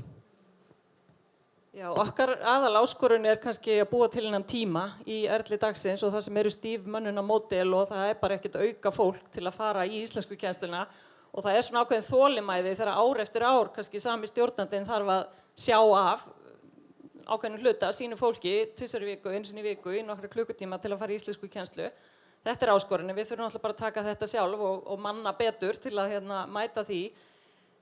Það ekki í rauninni beint vandamál með kannski fjármagni sem slíkt. Fræðslusjóðirnir eru vel fjármagnaðir og að greiða alla íslenskukennsluna hjá okkur, sem sagt útlagða kostnaðinn, þannig að það gengur vel, en mörgum finnst erfitt að sækjum í þá sjóði og við erum náttúrulega stór vinnustöður og ráðum við þetta, en það getur verið flókið að átta sig á þessu og mætti alveg einfalda það kerfi einhvern veginn að auðvelda þannig að það líka tækifæri í því sem var nefnt áður sem sagt, með betra stöðupróf sem staðlað og þvert við vinnumarkaðinn því nú erum við komið með innflytjendur sem eru kannski búin að vera í íslenskukennslu í 2-3 ár samfellt, þau eru orðin svolítið góð en það vantar kannski að þau verði frábær og fá nógu svona djúpa fræðslu til þess að geta náð fullri sem sagt, C2 færni í samkvæmt tungumálramanum. Við viljum auðvitað enda að innflytjendurnir fari líka þangað og þannig að fræðsla á efri stigunum stundum, það mitt svona nóga byrjandanámskeiðum en fræðsla á efri stigum og þá þarf að sjálfsögðu stöðum til að meta hvert fólk komið. Þannig að svona þolinmæði, langtíma hugsun og við þurfum að vinna saman í að búa til þetta stöðupróf þvert á allt atvinnulífið og allt samfélagið, þannig að kannski bara kalla eftir því. Já, bara sömu áskoranir, mér langaði bara svona, og tækifæri þetta líka, ég tek undir þetta allt, ég samt rosalega föst á eitthvað sem heitir mindset og við höfum verið að nýta okkur eitthvað sem heitir Action for Happiness ef einhver þar, 5 leiðir að vellíðan, ef við pælum bara í landlækni, hvernig getum við náð svona með jákvæð inngrip að hendur svo inn á þess að einhver taki eftir en einhver að fatta mig.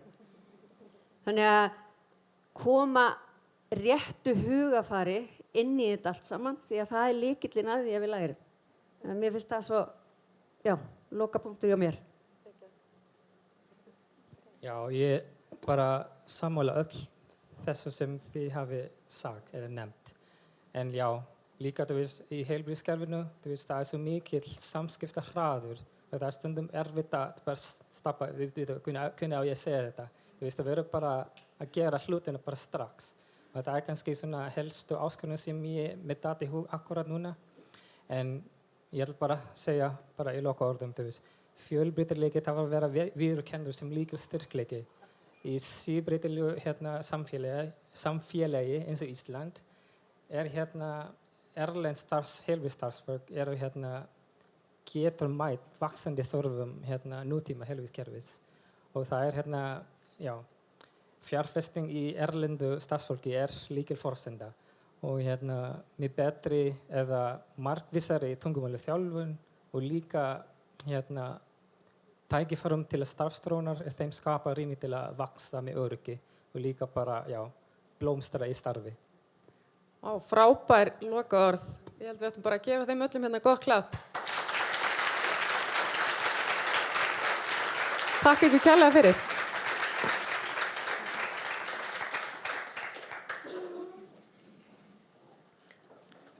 Glæsilegt og takk kærlega fyrir þetta. Þau hafa aðra sýn og aðra reynslu en mörg okkar hinna og ég var nú næstum því glöð stundum að ráðherrarnir voru farnir af því þau ítrekuðu það að fjármagnið væri til staðar. Við viljum meira fjármagn og þó starfsmenntasjóðirnir geti fjármagnað einhverju leyti þá náttúrulega hlýtur það að segja sig sjálft að þá minna eftir í önnur verkefni. Þannig að við viljum auðvitað tryggja þetta til framtíðar og lengri tíma. En nóg það. Nú er komið að því að veita viðurkenningar til fyrirmyndar í námi fullorðinna og það er Hilton Hotel sem gefur verðlaunahöfum verðlaun og við þökkum þeim auðvitað kærlega fyrir það og vonum að þau komi að góðum notum hjá þeim sem þau hljóta. En Betty ætlar að koma og kynna þetta góða fólk hérna til sögunar. Betty, gjör svo vel.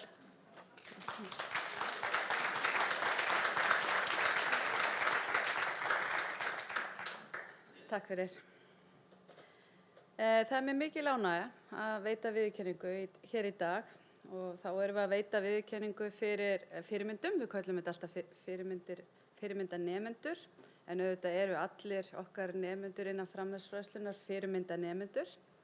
Það eru svona ákveðin mælikvarða sem við erum með þegar við erum að velja og það eru 2 hér í dag sem fá afhenta viðurkenningu og þá er það með það að markmiði að styrkja stöðu sinni í námi, starfi og samfélagi.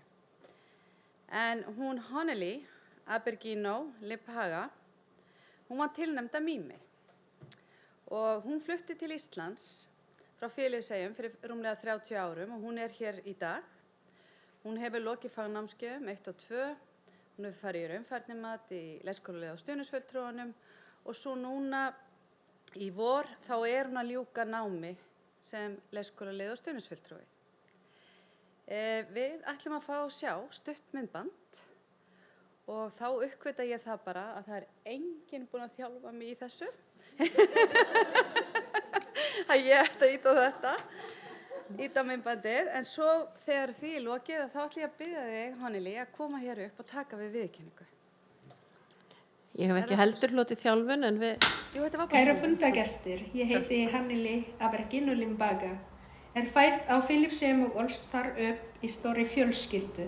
Ég kláraði námið mitt þar en svo langaði mig að ferðast og ákveða heimsækja frænku mína á Íslandi. Ég flutti því til Akureyrar og vann í reykjavinnslu. Á þeim tíma kynntist ég íslenska vikingnum mínum og eiginmanni í dag. Við eigum 2 börn, dóttur og son. Við fluttum suður þá ég ákvað að breyta til og vann sem dagmamma. Ég hef unnið við umönnun og starfað sem leiðbeinandi á Suðurborg síðan 2012 og er þar í dag. Til að efla mig í starfi fór ég á íslensku námskeið í Mimi og síðan á fagnámskeiði 1 og 2 fyrir starfsfólk leikskóla. Þessi námskeið hjálpuðu mér mjög mikið. Ég var öruggari og gat tjáð mig betur. Þau voru líka góður undirbúningur fyrir starfið mitt og frekara nám. Í vinnunni minni á Suðurborg er ég að leiðbeina börnum og nýja starfsfólki. Ég geri í dag og vikuskipulag ásamt því að vera í samskiptum við foreldra. Ég hef lagt mig fram við að vera samviskusöm í starfi, traust og dugleg. Í sumar ákvað ég að fara í leikskólaliða og stuðningsfulltrúabrú. Og ég fór líka í raunfærnimati. Í raunfærnimatinu náði ég að nýta mér þá reynslu og þekkingu sem ég hef aflað mér og kláraði 75 einingar sem styttir námið mitt heilt ár. Mig langar að læra meira til að fá fleiri verkfæri í vinnunni. Ég vil læra af öðrum og fara á námskeið sem eru í boði til að auka þekkingu mína. Ég hef verið svo heppin að fá ómetanlegan stuðning frá manninum mínum og börnum. Takk innilega fyrir þennan heiður að vera valinn fyrirmyndarnemandi. Þetta gerir mig ótrúlega stolta og veitir mér kraft til að halda áfram að læra meira og efla mig í starfi.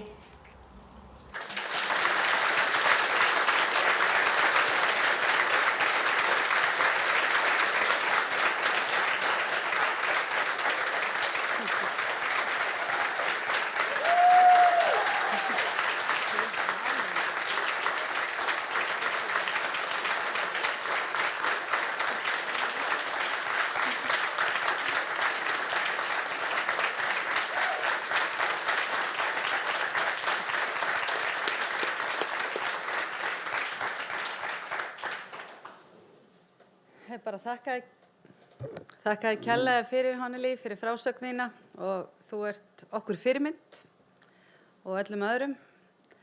En þá er komið að næsta fyrirmyndanemanda, en hún gat ekki verið með okkur í dag. Og, þetta er rétt, jú. En hún var tilnefnd á þekkinganetti Þingeyinga sem er með starfsaðstöðu á Húsavík, Mímir er í Reykjavík. Hún fór einnig í raunfærnimat í leikskólaliðunum og stuðningsfulltrúunum, lauk svo náminu og er að stunda í dag kennarafræði við Háskólann á Akureyri. Ég er með stuttmyndband hérna sem ég ætla að fá að sýna, en svo þegar því er lokið þá ætla ég að biðja Lilju, hérna er hún Lilja, já, sem er forstöðumaður, að taka við kenningunni hennar.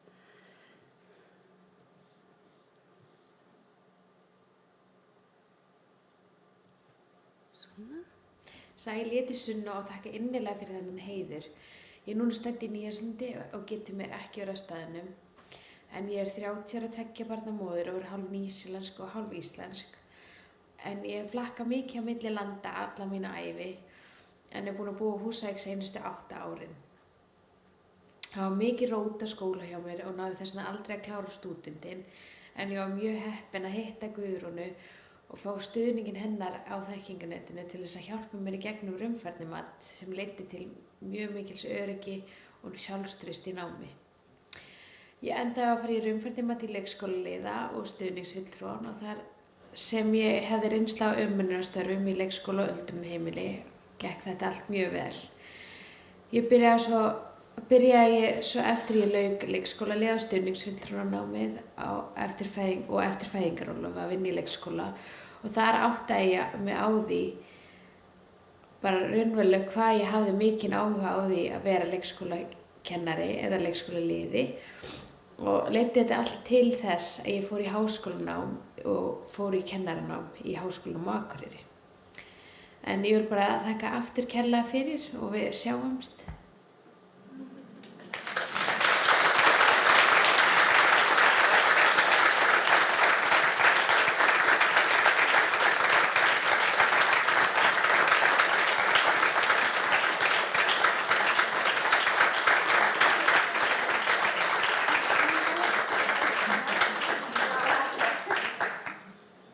Bara takk kærlega. Já, hún kemur heim eftir mánuð þannig að þekkinganett Þingeyinga, það geymir þetta.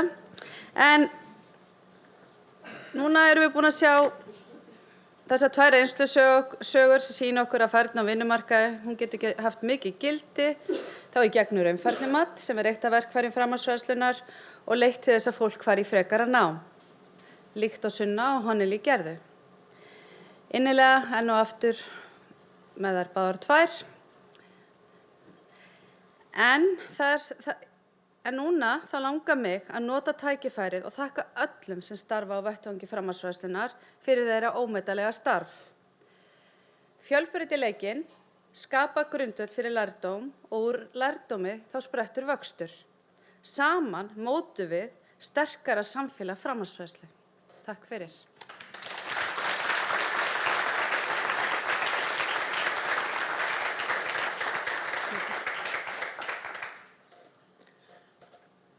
Já, til hamingju báðar 2 og þið sem að þessu stóðu.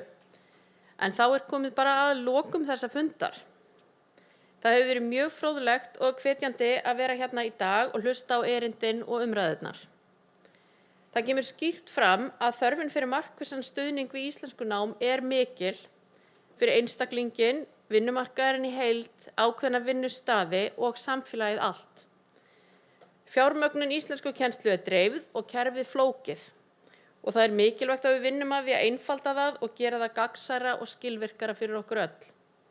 Hópur innflytjenda í framhaldsfræðslu hefur stækkað hratt sem undirstrikar einnig hversu mikilvægt það er að halda áfram að byggja upp fjölbreytt tækifæri til náms á öllum stigum. Þá er mikilvægt að tryggja að kerfið njóti þeirra fjármögnunar sem það þarf til að takast á við ný og breytt verkefni. Í pallborðunum heyrðum við fjölbreytt sjónarhorn, frá stjórnvöldum, atvinnulífinu og stéttarfélögum og líka frá fólki sem vinnur daglega að því að skapa aðstæður fyrir tungumálanám og vinnustöðum. Það er ljóst að það er mikill vilji alls staðar og samstaða til þess að efla þessa þætti og að tungumál er ekki bara lykill að starfi og öryggi á vinnumarkaði, heldur einnig lykill að samfélaginu. Ég vil þakka öllum sem tóku þátt hérna í dag, fyrirlesurum, pallborðsgestum og fundagestum, bæði í sal og í streymi, og starfsfólki fræðslumiðstöðvarinnar fyrir vandaðan og vel heppnaðan fund. Sjáumst á næsta ári. Takk fyrir.